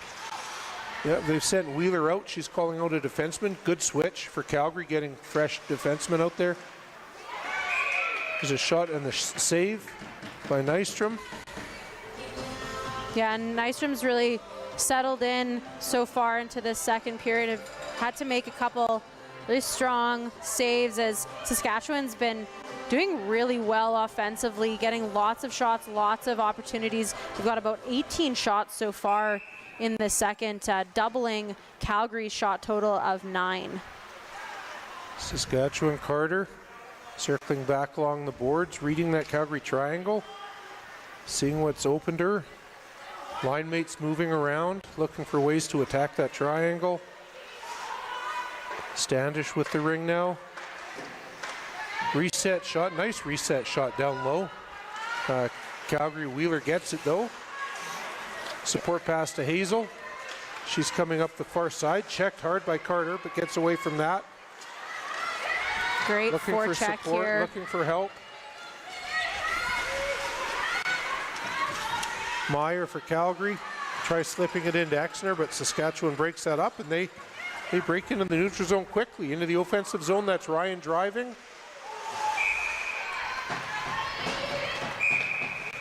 Oh my gosh. Oh. A little miscommunication with the goalie there. It's a goalie ring. So there's Nystrom distributing. And Wheeler into the neutral zone to Yolden. Over to Gillespie, number 2 for Calgary. Saskatchewan's challenging them in that defensive zone. Yolden has it. Back to Gillespie, having a look, back pass. With a burst just outside her reach. Gets it in tight. Good play by Calgary, but Saskatchewan goalie turns it away. Kozan and Saskatchewan trying to break out. Yep. Shane Oven with the ring in the neutral zone. Passes it back. Yeah, they're moving the ring around very well. Making Calgary chase it. Yeah, Saskatchewan just seems very comfortable in this game. They've just been trusting each other's passes. Their playmaking has been really, really strong, and they're winning those foot race battles. I think that's been the huge kind of game changer for them. And Calgary doing well to play their game and not get, caught back. They've played well defensively again, 20 shots and still only allowed 3 goals. But now Calgary needs to look to try to capitalize on some opportunities to tie this game. Brewster back to Sauvé, to Exner, coming across the middle. She's got a good shot. You don't want her doing that. Yeah, if you give her room and she's able to get into that slot position, she has a lethal release. Quick shot by Sauvé, turned away by Kozan. Up front to Brewster. Great save. Again, Kozan another save. And again, that's such a confidence booster for a goalie. The more saves you start making, you start feeling stronger, and I think Kozan has really settled in, making some big saves on some really strong Calgary players. But Calgary's going to look to capitalize here on a little rush, but Sauvé making the smart decision to be patient with it, but then catches an edge. Yeah, she loses an edge and the ring. Saskatchewan jumps on that, but Calgary gets it back. Armstrong. Fresh players coming on the ice. She's got her head up looking. Gets it into Yolden in the corner. 18 seconds left on that shot clock. Still lots of time. Anderson coming across. Shot top corner, and Calgary ties it up just like that. Yeah, another one for Anderson. You know, she realizes and recognizes that the triangle's a little bit caught flat-footed. They're a little bit slower into position, so she drives tight around the top of the triangle around that center, and then given that space, makes no mistake and puts it top shelf. Tie game 3-3. Saskatchewan doesn't hesitate, staying with the ring in their offensive zone, going on the attack, nice and wide, trying to open up that Calgary triangle. Passing across. Anderson into her own zone, picks it up, circles back, support pass. Back to Anderson. Gets it deep to Yolden. Yolden with the ring. Having a look. Line mates come on the ice. She leaves it for Exner, and then she can go off. So 4 seconds left. Exner knew she had to get that, so a quick reset shot. Gets her own rebound, and now Calgary has 27 seconds. Gillespie drop pass just inside the free play line. Oh, great. Nice set play to Gillespie back. Gillespie to Exner, back to Gillespie. Shot on the ice, beats Kozan across. And just like that, Calgary gets 2 quick goals, and now they have the lead, 4-3 with 5 minutes and 27 seconds left in the second quarter. And again, Calgary going back to what they know best in their systems that they play, and making sure that they're moving the goalie from side to side laterally. That's what they do best. They love a high to high pass and then a quick release shot. So great play by Calgary.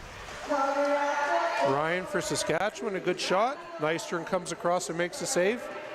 Getting the rebound is Saskatchewan. Ryan has it. Still 22 seconds left on the shot clock. Ryan cutting to the middle. Dishing to Carter. Back to Ryan. Oh, great glove attempt. saved by Nystrom. Nice save. This line for Saskatchewan played very well this morning, and they're continuing that momentum. Burst for Calgary in the neutral zone. Just trying to skate away from her check. Gets it in deep to Gillespie, who just got that last Calgary goal. Circling in that offensive zone. Calgary's line changing, getting fresh players on the ice. Now it's Yolden's line out there. Yolden has it, drops it for Brewster, cuts it in the middle. That shot clock goes off, and Saskatchewan will have possession. Saskatchewan breaking out of their own zone, into the neutral zone, and into the offensive zone. Scar. Oh.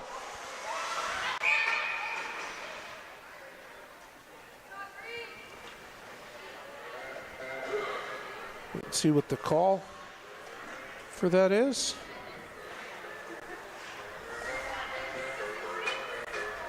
Yeah, I think the Calgary player is going off. Yeah. So this is an opportunity now for Saskatchewan to tie this game back up. Jenica Murray gets the penalty.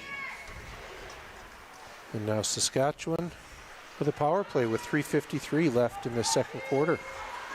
Shane Hoven driving low, but skate went into the crease. She can't do that, so it's whistled down and Calgary gets the ring. Hazel for Calgary coming up the middle of the ice. Looking for an outlet, looking for support. Gets it up to Sauvé.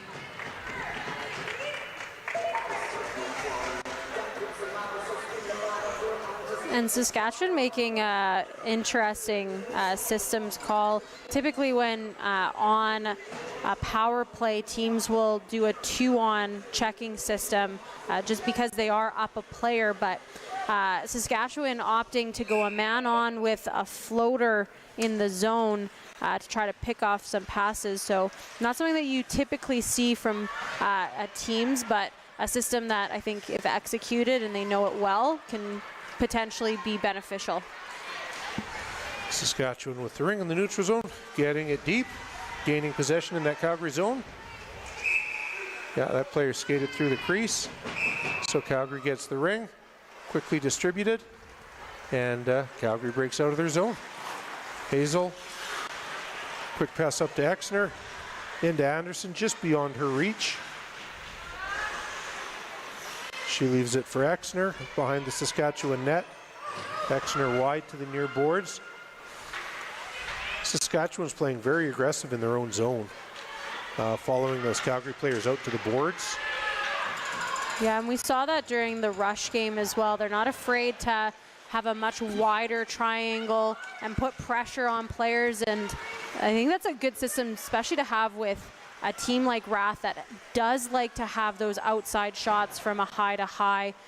So a good potential strategy for Saskatchewan to use against this top shooting Calgary team. Quick hard shot by Jones for Saskatchewan, turned away by Nystrom.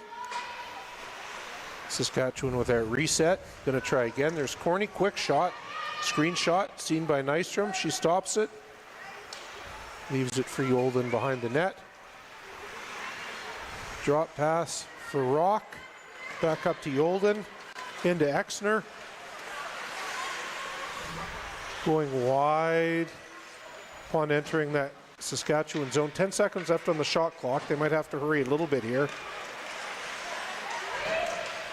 Burst trying to drive through a couple players there. That isn't working.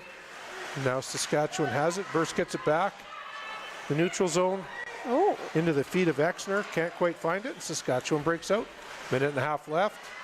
Yeah, a couple bobbled rings here in the neutral zone, and for those watching at home too, at the end of 2 periods, the ice is completely cut up, especially with the skating that these teams have, and it really causes an issue for the ring movement when making passes, and it can stick to the ice a little bit more. You might notice sometimes the refs, when they pick up the ring, they wipe it clean just because so much snow builds on the rubber of the ring. So it slows down the game a little bit, and teams have to be a little bit more careful when making their passes. All right, so Calgary has an offensive free ring. They have 1:17 left in this first half. Gillespie, quick pass to Burst, back to Gillespie. Nice play. Oh, great. That was a nice play. 2 very quick passes and a quick shot by Gillespie. And just like that, Calgary's up 5-3 with 1:11 remaining in this first half. Yeah, and again, like you said, it was those quick passing plays that Calgary does to get the triangle moving. And when that triangle moves, it opens up lanes to drive and shooting position. So, and having players like Gillespie too that have amazing wrist shots, makes no mistake when she's given enough space. Wheeler for Calgary in her own zone. Coming up the ice, having a look. Flicking it ahead to Sauve, who gets it in to Brewster, number 5 for Calgary. Going behind that Saskatchewan net. 14 seconds on the shot clock.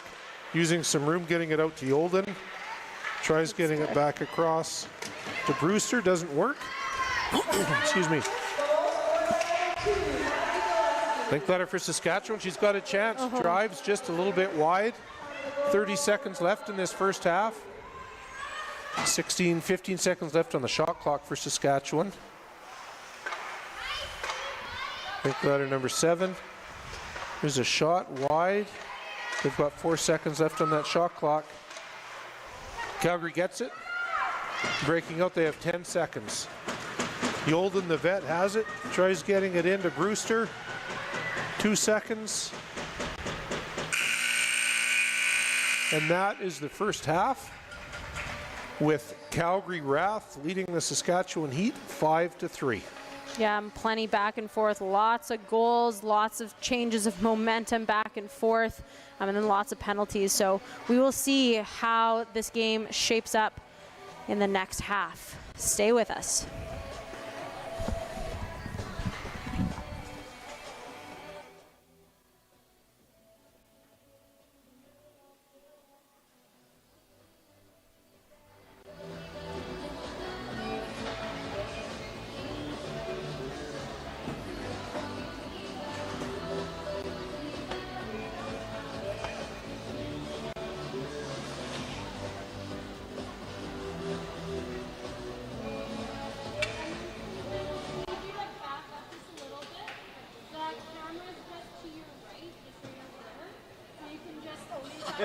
Just a little bit further. A little bit back. So just back up just a tiny bit, and then I'll through the mic you'll end up with it,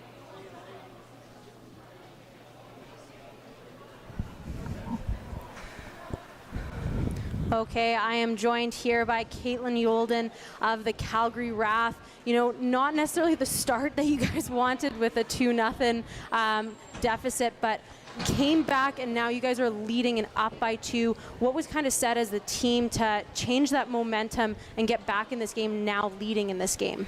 Yeah, for sure. So a lot of what we're focusing on is just overall control. Sask was kind of taking control of the game, having a lot of opportunities, just turning the ring over, getting some fast transition. So what our goal was just try to keep the ring. Yeah. If we have the ring, we're kind of like making the easy, smart decision, get more possession, and then that way we just get more opportunities. Yeah, of course, and I think you guys totally did that. You guys filled back to your systems, and it proved successful. Now you guys are up by 2, and I've been asking all of the players here, again, another player like yourself that has been involved in this game for so long, having played at a national level, what does it mean to you to be broadcasted at this level on CBC? Oh, I think it's so fantastic. It's so funny because I've been playing Ringette a long time, and like you're kind of always hoping like, oh, I hope it gets a chance, I hope it gets a chance, and this is that chance. And I just think that's so fantastic. I don't know if I could actually put words to describe how cool it is, but really, really great opportunity for Ringette. Awesome. Thank you again so much for meeting with us, and good luck with the rest of the game. Thank you again. Thank you so much.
Northwest Territories. We are at the Air Float Base here in Yellowknife Territories at this beautiful outdoor ring playing some Ringette with Ringette Canada. Yeah, this is the best day of my life. I haven't played Ringette for over a year since my last game with Laurentian.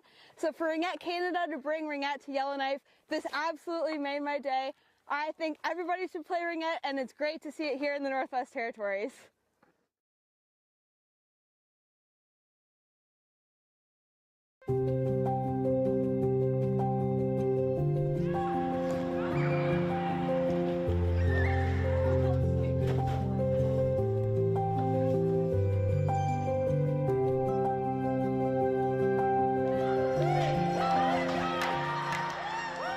Ringette Canada est fier d'être le premier organisme sportif au Canada de s'affilier au Ability Center sous la bannière de Mixed Ability Sport Canada.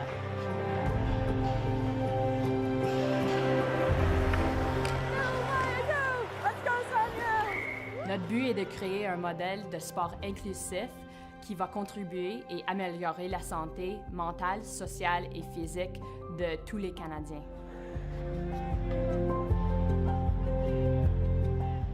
We started the first Ringette team for children of different abilities, children with physical and cognitive disabilities. So that's how it started, and then it just evolved to having no barriers to participation. And now we're a mixed ability team where we have all levels, all ages of participants, and it is absolutely amazing. Good job. You got it. You're a rock star. RFA has given our kids an opportunity to play with a bunch of kids and build friendships that they wouldn't have otherwise had. It's been a real booster for her to feel like she's part of a group and that they're having fun and they're playing, they're learning. Yes.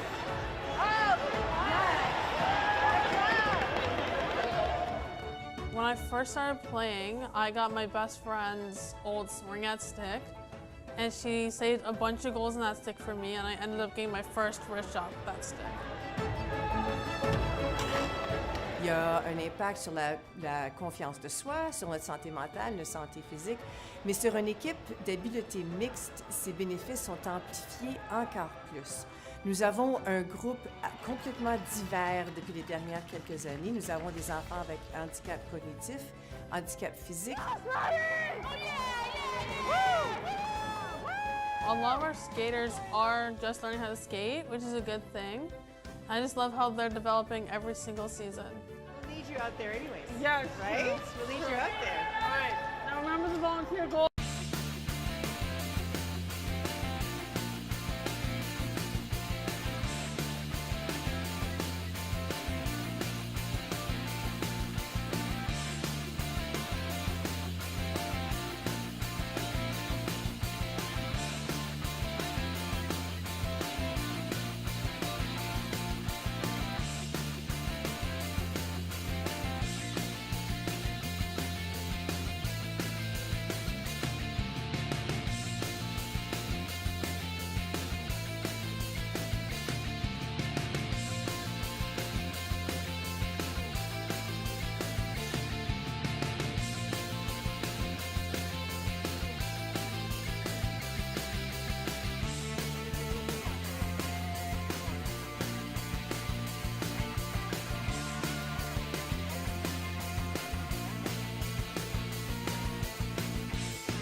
Well, that was big for Woody that Edmonton gave up for that first goal. Just to feel that way.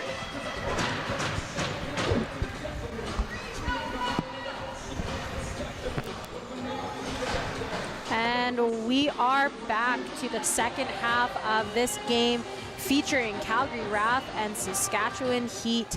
Calgary RATH right now with a 2-goal lead, leading 5-3 against Saskatchewan. Again, Calgary RATH was down 2-0 really early on in the first period, but was able to bounce back, get a couple goals put together, and now they are in the lead, and Saskatchewan's the one that's trying to play catch up. Oh! I've seen a few of those from Justine Exner over the years. She's just got that quick release. She's got that little spot on the ice where she sets up, and if you can get her the ring there, it's generally in the back of the net. That was a tough one for Saskatchewan goalie Kozan to get across to. And just like that, 15 seconds into the second half, Calgary jumps out to a quick 6-3 lead. Yeah, and that's what we saw in the first period as well, is that Saskatchewan was able to jump out to the quick lead and get a quick shot. But yeah, Justine Exner, one of her favorite spots is that low post area, and she's got such a quick release, like you said, Chris, that when left open, she usually makes no mistake of putting the ring away. Carter for Saskatchewan driving in, gets the reset off the Calgary goalie Nystrom, but Calgary gets the rebound. Quickly at center ice to Gillespie. And to Bursch, she's a little wide. She didn't get a shot, but that's okay. She's going to set up. Cross ice to Yolden, who you talked to at halftime there. Yeah, and she said that the key for them to come back from that 2-0 deficit was just going back to their systems and just doing the little things. Gaining each zone possession was key, in her words, to getting back to a lead. And now their goal is to kind of maintain that throughout. And a little issue here with the net. Yeah, I think the pegs at that end. That's a couple games now where that net is just bounced off. Not intentionally by Kozan, of course. Yeah, She's just trying to cover it. And but there's been a couple games with a couple teams where that net's come off the moorings there. So Brewster for Calgary, number 5 on the near boards.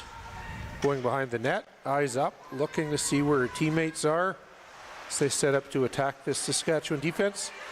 Looks like they're trying to slip it inside, which is a good strategy considering how far Saskatchewan has been pursuing out to the boards. If they can get someone like Brewster in the middle just like that, that's going to force Saskatchewan to have to tighten up that triangle. Well, and like I said too, is that Calgary is such a methodical team. They are constantly updating their systems and recognizing that Saskatchewan team's playing such a wide triangle. And they've, again, started looking for those quick passes around.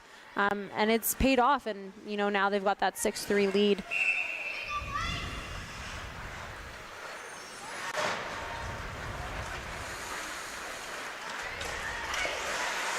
Battle for the ring at center ice. It gets knocked back into the Calgary zone. Yolden up to Sauvé. Yolden's coming up the outside. Ring to Brewster, but she just missed it. Yolden gets it though. Calgary changes their line. Exner's out there now, who just got the goal. Throws it on net for that reset, but swallowed up by Kozan, who gives it to her defense. Then they break out of their zone. Yeah, and like I said in the third period of, or the second period of how when the ice gets chewed up, things slow down. Well, the opposite happens once you have fresh ice. The ring is moving a lot faster. Players are able to, skate and have that speed, and they really utilize a fresh ice. Long shot on net by Saskatchewan, handled easily by Nystrom. Gets it to her center, Justine Exner. Into the neutral zone, to Anderson. Back to Exner. Almost. Yeah, good drop defense. pass. That was Meyer with the ring there. Over to Anderson. There's a reset, but in the crease, so Saskatchewan goalie will play it. Kozan, and Saskatchewan breaks out. Good 2-on pressure right now by Calgary. Just causing Saskatchewan to take extra passes in their zone and really burning up that shot clock, or forcing them through their own crease. Yeah, and actually I think it was 4 in. There was miscommunication on which player was going back, and Calgary letting the ref know by yelling 4 in. But yeah, these refs that we have, again, just like a shout out to them. These players put in a lot of work, and these refs, taking the time to officiate these high-level games. We appreciate it so much from the Ringette community for all that the refs do for our sport. And a lot of skating for these officials at this level. Oh my goodness, this is fast game, back and forth, up and down the ice. And we have 2 officials on the ice trying to do all of it. Oh, nice save by Kozan. Off Bears in the front.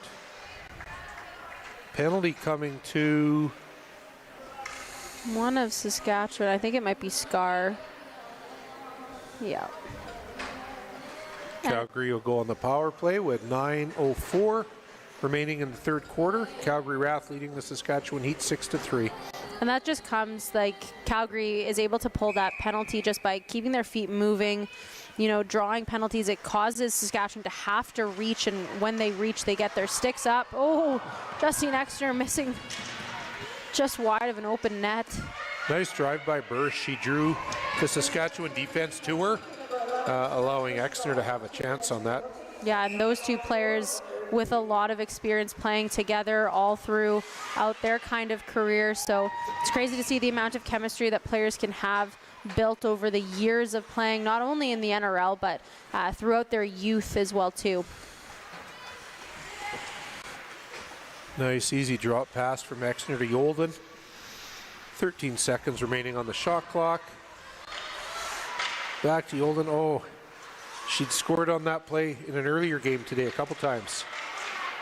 Yeah, while Exner likes that low post area, Yolden really prefers that high slot area and likes to get those one-timer passes from a little bit higher out, and again has been very, very successful in the couple games that we've watched her. Carter for Saskatchewan, protecting the ring, being chased by Brewster. Dumps it off to Butts, gets it in deep to Ryan. And Saskatchewan has possession in that Calgary zone, down low. Oh. Possible scoring chance for Carter, but the shot clock went.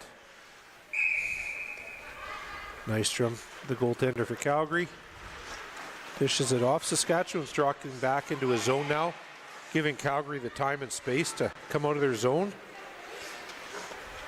Brock 17 for Calgary, into Brewster.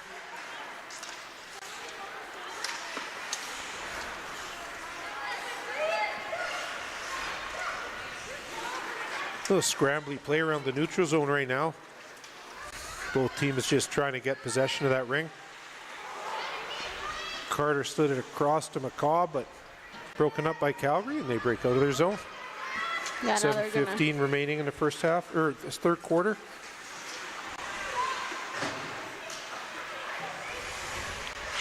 Regan Meyer, number 12, cuts across the middle. Goes down. Gets it over to Exner.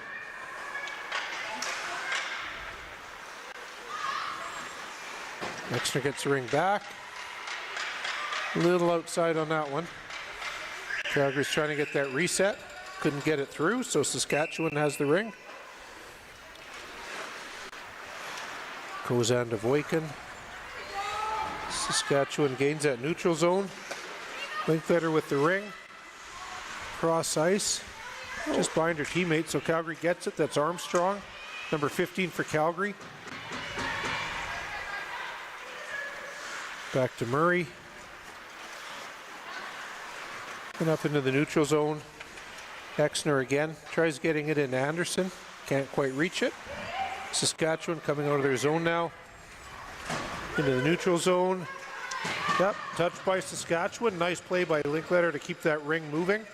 So it wasn't a two-line pass, and now Saskatchewan has possession with 6 minutes left in the third quarter in the Calgary zone. Yeah, and Saskatchewan would love to put a goal in here and change some momentum. They haven't had a whole lot of time in this third period being able to set it up in the offensive zone, so they'd love to get some possession back and some control. All right, Calgary in the offensive zone. Gillespie across the top, tried sliding it into Yolden, broken up by Saskatchewan. Race for the ring. Battle along the boards. Not sure who's going to get possession of that. Looks like Calgary. They get a fresh shot clock.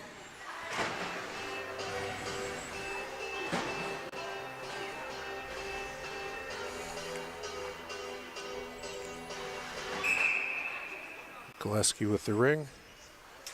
Kicks it out to Burse. Back to Gillespie.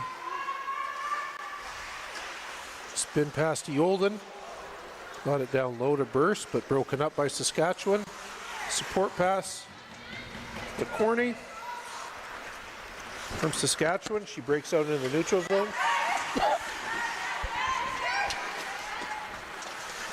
Hazel for Calgary, far side to Yolden, using all of that ice. Back to this side. Just opening up that Saskatchewan team with those wide passes. Yeah, both teams have really utilized the back and forth support. It's really amazing to see how much the ice opens up just from a simple pass here and there. So really good job by both teams in that regards. Saskatchewan under pressure, Butts trying to break it out. Man on forechecking now by Calgary. Jones for Saskatchewan, curling back in the neutral zone. Sliding it in, I think that's Carter. Nope, Corney with the ring. Delayed penalty on Saskatchewan. Like for a slash. I believe it was on Calgary, yeah. Okay, that's Sid Rock. Shot clock, I think, may have gone off accidentally.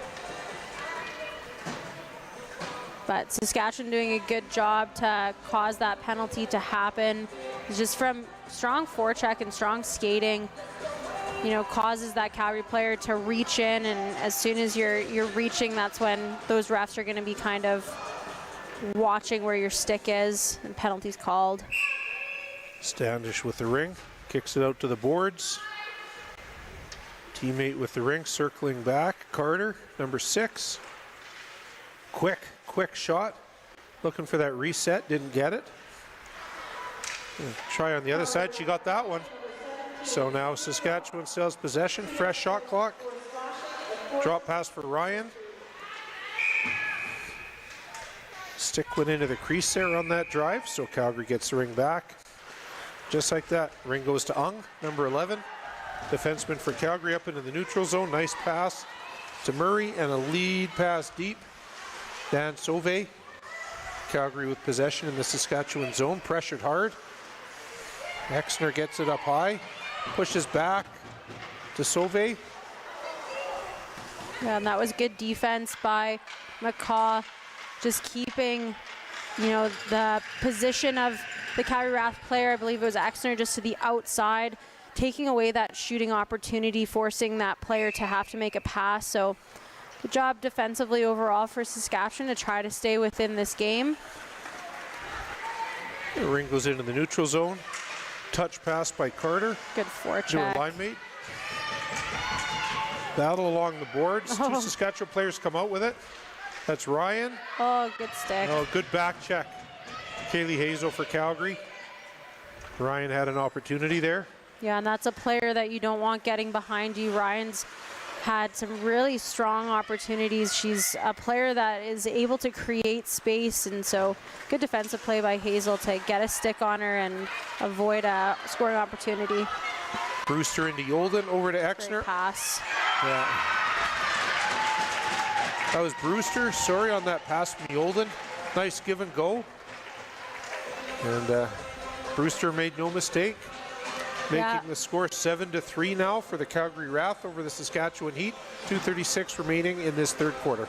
Yeah, and that's Yolden just, again, showing the experience that she has of just playmaking. And again, on a shorthanded opportunity, and sees her player, and sets up great play to her teammate Brewster. Such patience. Mm-hmm. Saskatchewan now with the ring behind the Calgary net, coming up the far boards. Pass across to Linklater, looking for a shooting lane, not there. 2 seconds left on that shot clock. Oh, good reset. Yeah, they got the reset. So even though the shot clock goes, possession will remain with Saskatchewan. They'll get an offensive free ring. Calgary's going to change some bodies on the ice. Yeah, and Calgary's done a really good job of, progressing throughout the game. I think they're a team that, as the game goes, they get smarter and they adapt really well to what the other team is, doing. So, again, I think it showed on the scoreboard their ability to adapt. And again, Calgary RATH is quite a veteran team, so nothing surprising there from them. Calgary breaking out. Anderson with the ring. In the neutral zone, cross ice for the Jenica Murray. Gets it into Exner in the Saskatchewan corner. Coming back out. Kicked it back to Anderson again. Battle for the ring. Regan Meyer with it. She goes down.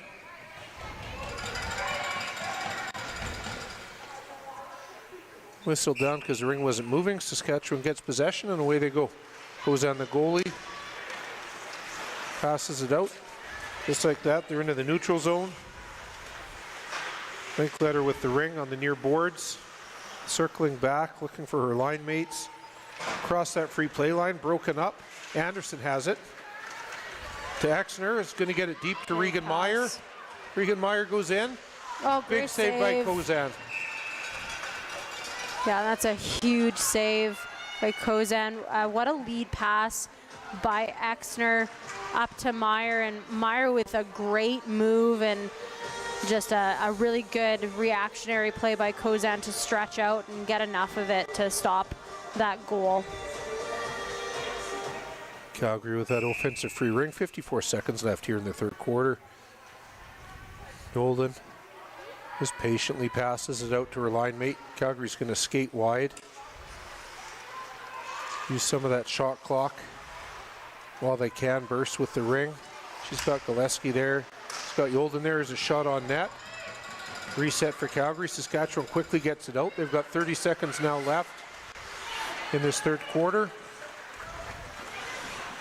Trying to transition down to that Calgary zone. Horney has it for Saskatchewan at center ice. Pass into Stang just through her legs.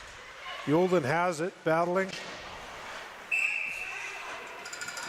Two players battling for it. Possession is given to Saskatchewan, so they'll have an offensive free ring with 12.1 seconds left in the third quarter. Yeah, and they're going to set something up here. They've pulled Kozan, so they're going to have 4 in. I think this is smart play by the coaches.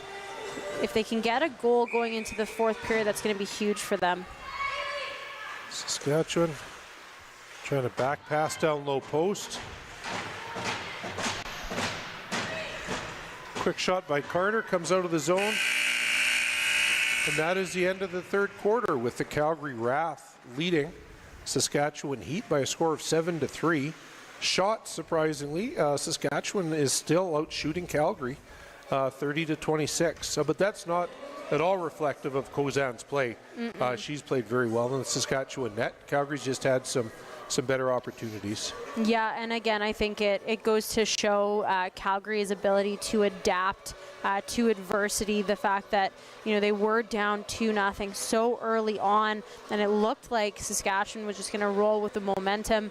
But like I said, they're a very calm team. They're a very well-coached team as well, too. And, you know, they just took that second to go back to their systems, you know, change the systems if they needed to. And now, you know, Saskatchewan's the one that's trying to fight their way back a little bit. And I think the coaches are going to kind of tell them just to keep playing their game. They just need to try to get some higher chance opportunities. They're out shooting RATH, but like you said, Chris, I think that if they're able to get in a little bit tighter and not have too many outside shots, I think they might be a little bit more successful.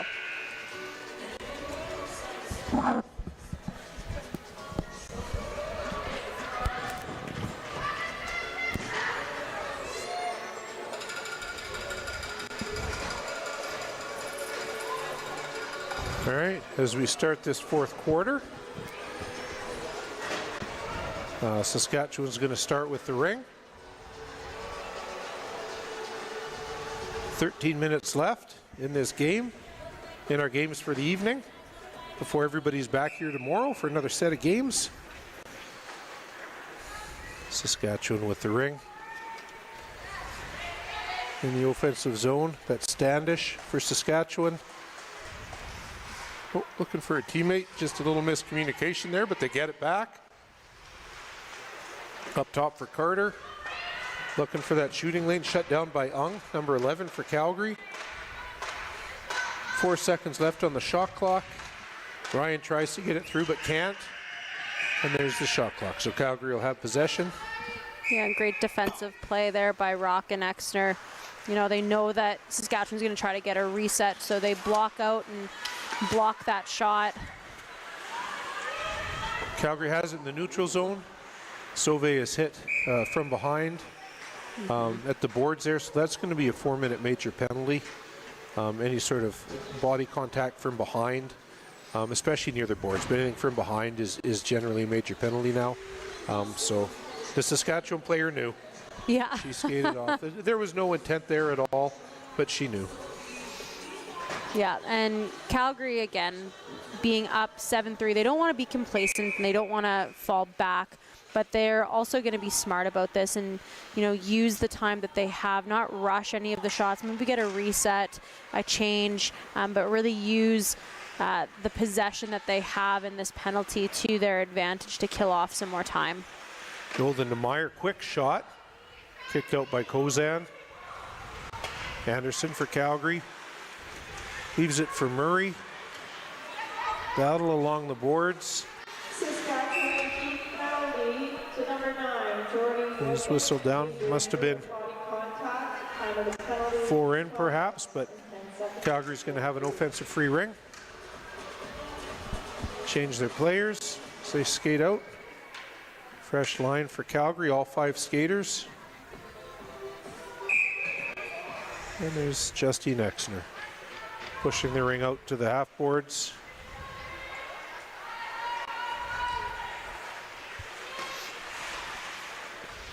Gillespie tries getting it in. Battle along the boards there. Exner comes up with it, driving to the middle. Oh, great move. Great move.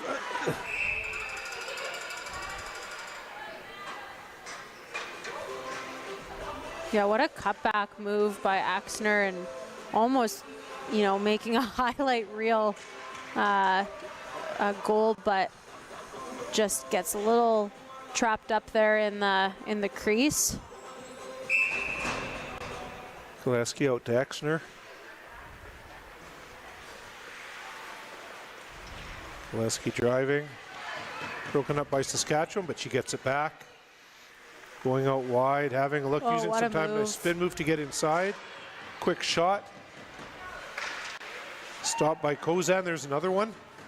And Good Saskatchewan gets it. Good couple Aram. saves by Kozan with some really great opportunities by RATH. Gillespie's been having a really strong showing these last couple games that we've seen her just creating opportunities with her movement and passing.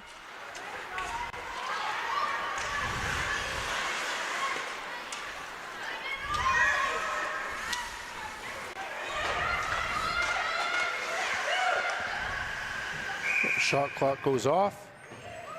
Calgary gets the goalie ring with 10:22 remaining in this game. Up 7-3. Calgary skating out of their zone. Nice easy pass center ice to Yolden.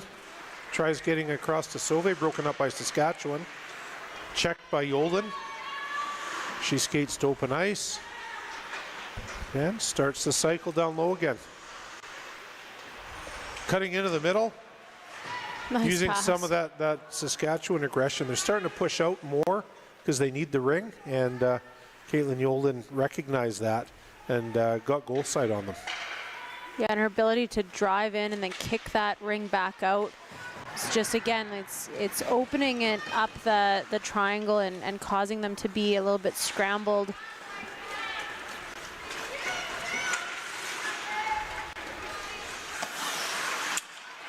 Ryan for Saskatchewan into Corney, battle for the ring. Won by Yolden again. Back to her defenseman, Rachel Ung. Dan Sauve. Oh. Scar for Saskatchewan is going to get a penalty for tripping Brewster. So now Calgary is going to have a 2-player advantage for the next minute. So they'll be able to have that 3-on-2 advantage in the Saskatchewan zone. Yeah, and they're a team that really thrives on 3-on-2s just because they do such a great job of ring movement and short passes. They love moving the goalie back and forth, so. Justine Exner with the old wooden Ringette stick. So many players now with those new composite sticks, but Justine, who is a goal scorer, comfortable with that old wooden stick. Oh yeah, and ringing it off the crossbar too. She sure is. Saskatchewan number 11, Samantha Scarlett, 2 minutes for children at 9:11 of the fourth period. Calgary gets the ring into the neutral zone. Now Yolden has it in the offensive zone. Slowing things down, setting up, faking the shot. Trying to move it across to Exner. She gets in the middle. Kicks it back to Yolden. 16 seconds left Good on their stick. 2-player advantage. They're down to the last 10 seconds. Gillespie tried to drive in. Saskatchewan broke that up, and that should effectively end that 2-player advantage. There's 1 second left. Yeah, and that was such great defense by Saskatchewan.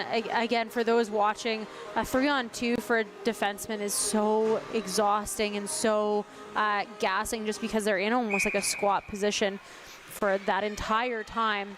But their ability to take away those passing lanes, oh, what a save. Big save. But yeah, there's defense's ability to take away the passing lanes for Calgary. Again, this could be a good momentum shift that Saskatchewan needs. Saskatchewan quickly breaks into the offensive zone. Schoenhoven with the ring trying to drive. It's just not there. Well played by Yolden. Quick shot stopped by Nystrom. Rebound is in the crease. Played by the Calgary goalie. Back to Yolden again. Boy, I've said that name a lot today. Yolden, She Yolden, is Yolden. everywhere. She sure is.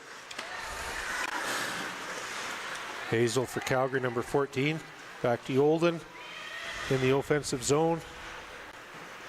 Cross ice to Anderson. 9 seconds left on the shot clock. Drops it for Regan Meyer. Oh, and that's one. It's a penalty that you don't always see in Ringette, but it's a charging penalty. Yeah. Well, So now with 7:12 left in the game, Saskatchewan has 2 seconds left on their penalty. Calgary has a fresh 2-minute penalty, and Calgary has the 7-3 lead. Saskatchewan is now back to full strength, and they're going to go to work in that offensive zone. Quick shot. That was Carter. Rebound swallowed up by Nystrom. Well played. Out to Exner. Up to Brewster in the neutral zone. She cuts back. Loses her coverage. Cycles back. Gets it deep in the corner for Exner. Oh, well played by Saskatchewan. They read that. Coming up the middle of the ice. That's Butts. Drop pass to Harum. Calgary gets it back though. Rock over to Exner. Exner tries to pass to Brewster coming around behind the net. Little sneaky play there, but Saskatchewan heads up, broke that up. Yeah, Butts has taken away a lot of passing lanes this game, so just a heads up plays by them. Calgary with the ring in the offensive zone. 55 seconds remaining on their penalty. Yolden has it now. Eyes up, watching where her line mates are. Passes back to Anderson.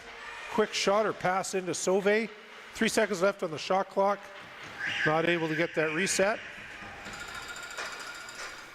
And with 5:49 remaining in the game, Saskatchewan has a goalie ring. Calgary's just dropping back into a zone now.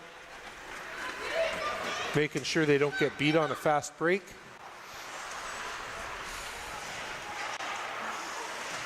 Waiting for those Saskatchewan players as they enter the zone. Nystrom throws it out. It's Armstrong for Calgary. Twisting and turning, coming out of her zone. Just looking for a pass in the neutral zone. She's going to need some help here. Yeah. Here's a nice support pass back. And up ice, and that's how they gain the neutral zone. But there's only 7 seconds left on that shot clock. They're going to want to get it deep. They do. So because Calgary had possession in that offensive zone, when the shot clock went off, it went straight to the goalie ring for Saskatchewan. Saskatchewan coming up the ice.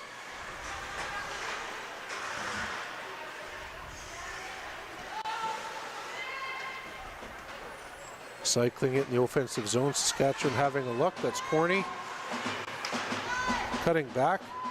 Weak backhand shot. Doesn't get through to the goalie. They try to reset shot. That didn't get through either. And now the Calgary goalie Nystrom with 4 minutes, 29 seconds left. We'll have the goalie ring. Good fake behind the net, but well read by Saskatchewan. They pick off that pass. Set up. The Saskatchewan goalie's coming to the bench. So they're gonna put 4 players. They have them there now in the offensive zone. Desperately trying to get a goal here. Down 7-3. Now as Calgary breaks out. Saskatchewan goalie's back in the net. Calgary didn't flick that head quite quick enough. The officials felt the ring wasn't moving, so they whistled it down, and Saskatchewan will have it with 3 minutes and 58 seconds left in this fourth and final quarter. And yeah, with the last couple minutes, and Saskatchewan being down by 4, we're probably going to see them consistently pulling their goalie, putting in a 4th player just to try to get 1, maybe 2 more goals, and who knows, maybe 4 more goals in the time. We've seen crazier things. Kozan's on the bench, so 4th player's in. There's Carter for Saskatchewan having a look over to Ryan. Down low. Scar tried that backhand. Missed the net. 3 seconds left on the shot clock. Well, they wildly threw it at the net there, hoping to get a reset, but missed. Kozan is back in the Saskatchewan net, and Calgary's breaking out of their zone with speed. Here's Rock up to Gillespie. Pass was just out of her reach. Saskatchewan has it. Protecting the ring. There's Carter into the offensive zone. Oh, good back check there by Ashley Anderson. Yeah, battle along the boards. She's also been having a strong game, had a couple goals early on, and has been playing pretty strong defensively, causing a lot of turnovers, a lot of aggression within her forechecking. Exner gets it deep to Anderson in the offensive zone. Saskatchewan's pressing out now. They need that ring. So they're not conservative at all in their zone. They're being very aggressive, which exposes them, but they need the ring. Saskatchewan in the offensive zone. Schoenhoven with the ring, number 2, having a look, patiently watching her goalie go to the bench, so she knows she's going to have 4 players in this offensive zone now. And Saskatchewan sets up again.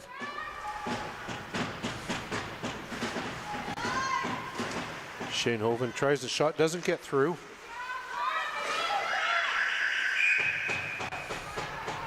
Shot clock goes off. I got another turnover on shot clock due to just a strong stay-at-home defense that RATH is playing. They're taking away those opportunities for even reset shots. Anderson over to Regan Meyer. Meyer for Calgary. Back past to Yolden in the offensive zone, coming up the far boards. Cutting across the middle, tried passing. Anderson for the one-timer, broken up by Saskatchewan. And the play is whistled down. It's going to be Calgary ring with 1:35 remaining in this game. Calgary RATH leads the Saskatchewan Heat 7-3. Shots are now even, 32 apiece. And yeah, we can only assume that, you know, Calgary is looking at the time and the fact that they only have really 3 resets that they'll have to do. So they're probably going to be pretty conservative, play a little keep away here, but they don't need anything crazy. Brewster for Calgary, going for a skate, passing it around, doing just what you said, Gaynor, a little game of keep away. They know Saskatchewan's going to be pursuing hard now on that ring. Pass out front for Yolden. In the slot, ring comes outside of the zone. Saskatchewan has it. McCaw in her own zone. Moving it up into the neutral zone, checked by Ung. Battle for the ring in the Saskatchewan zone. We're in the last minute of play. Oh. Penalty now on the Saskatchewan player. Holding. Yeah, and on Jordy Avoykin. So Saskatchewan will finish the game shorthanded. Unless things turn around real quickly for them, I guess, in the last 50 seconds. And Calgary has fresh skaters out there now. yeah, in the last 50 seconds, Calgary will go with the same plan, just play some keep away. Just keep possession with them. A little bobble there. Calgary's ring again. 2 players had their stick in it. Ring wasn't moving. The officials felt that Saskatchewan wasn't moving the ring, so Calgary gets it back. Saskatchewan's manning up on this, trying to force Calgary into a mistake so they can get it. Gillespie again. Kicks it back this time to the defense, to Rock. Gets it into Exner. Into the corner behind the net. Yeah, and Calgary always moving each player so that someone is in a support position to get that pass. Cross ice pass to Exner. 20 seconds left in the game. Up to Gillespie. Far boards. Oh, cross ice. Oh. There's a goal. No, waved off. Burr's got a goal. Official said she was in the crease, so that's waved off. Goalie ring with 11 seconds left. Saskatchewan trying to break out of their zone. Forecheck by Gillespie. Sees an opportunity. Going to drive in. Exner has it. One final save by Holly Kozan. Great performance by her today, actually. But Calgary RATH win this game. Calgary RATH 7, Saskatchewan Heat 3. Be sure to come back tomorrow. Here's the final score. Calgary RATH 7, Saskatchewan Heat 3. And that was our final game for the day today.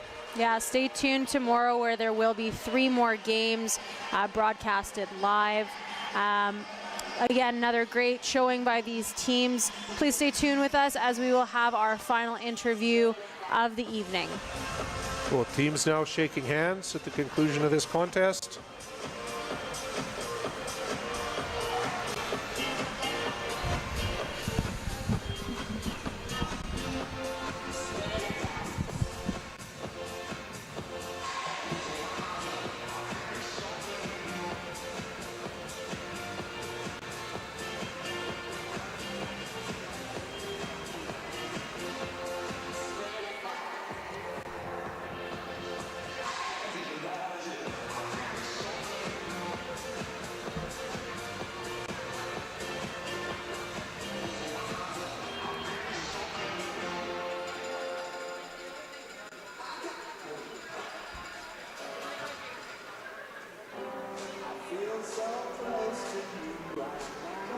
Who's staying for the interview? Who's coming for an interview?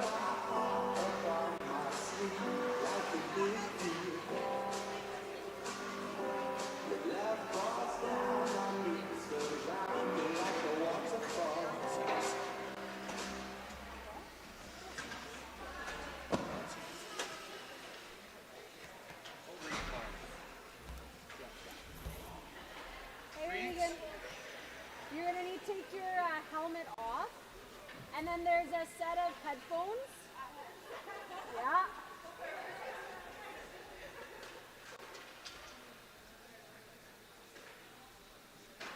And then Regan, the camera is just to your right over there, so we will have you just back up. Just eyes on the camera, and then I'll talk to you through the headphones so you hear me, okay?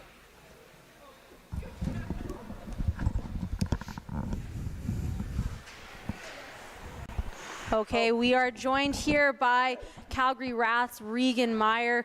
You know, a crazy game. Again, not the start that you guys wanted with the 2-0, but you guys were able to power back, stick to your systems, and finish strong. So you're finishing this evening with 2 wins. How do you guys plan as a team to carry this momentum into tomorrow for your final game of this hub? I think our team takes a lot of pride in our control and how we maintain our energy, kind of winning, losing, all of that. We take pride in our team defense, which helps us stay in control, and kind of just maintaining our energy throughout games, wins, losses, highs and lows. Yeah, perfect. And yeah, I totally agree. You guys are a calm, cool, collected team no matter what happens. And you know, I've been asking all of the players that I've had interviews with, you know, as a player, you know, playing in the NRL and you've played at the national level, how does it feel and to be as a Ringette player broadcasted live on CBC? What does that mean to you as a Ringette player? I think this is such a huge opportunity for our sport and something that our athletes have deserved the spotlight for so long, and we're so lucky to finally be showing the talent of the sport, the speed, and just the Ringette community in general. It's such a unique community. These are players I've looked up to my whole life and that have coached me, and now I get to play alongside them and be friends and teammates, and it's super special. Awesome. Well, thank you again so much for joining us, Regan, and best of luck tomorrow in your last game. Thank you. You're welcome.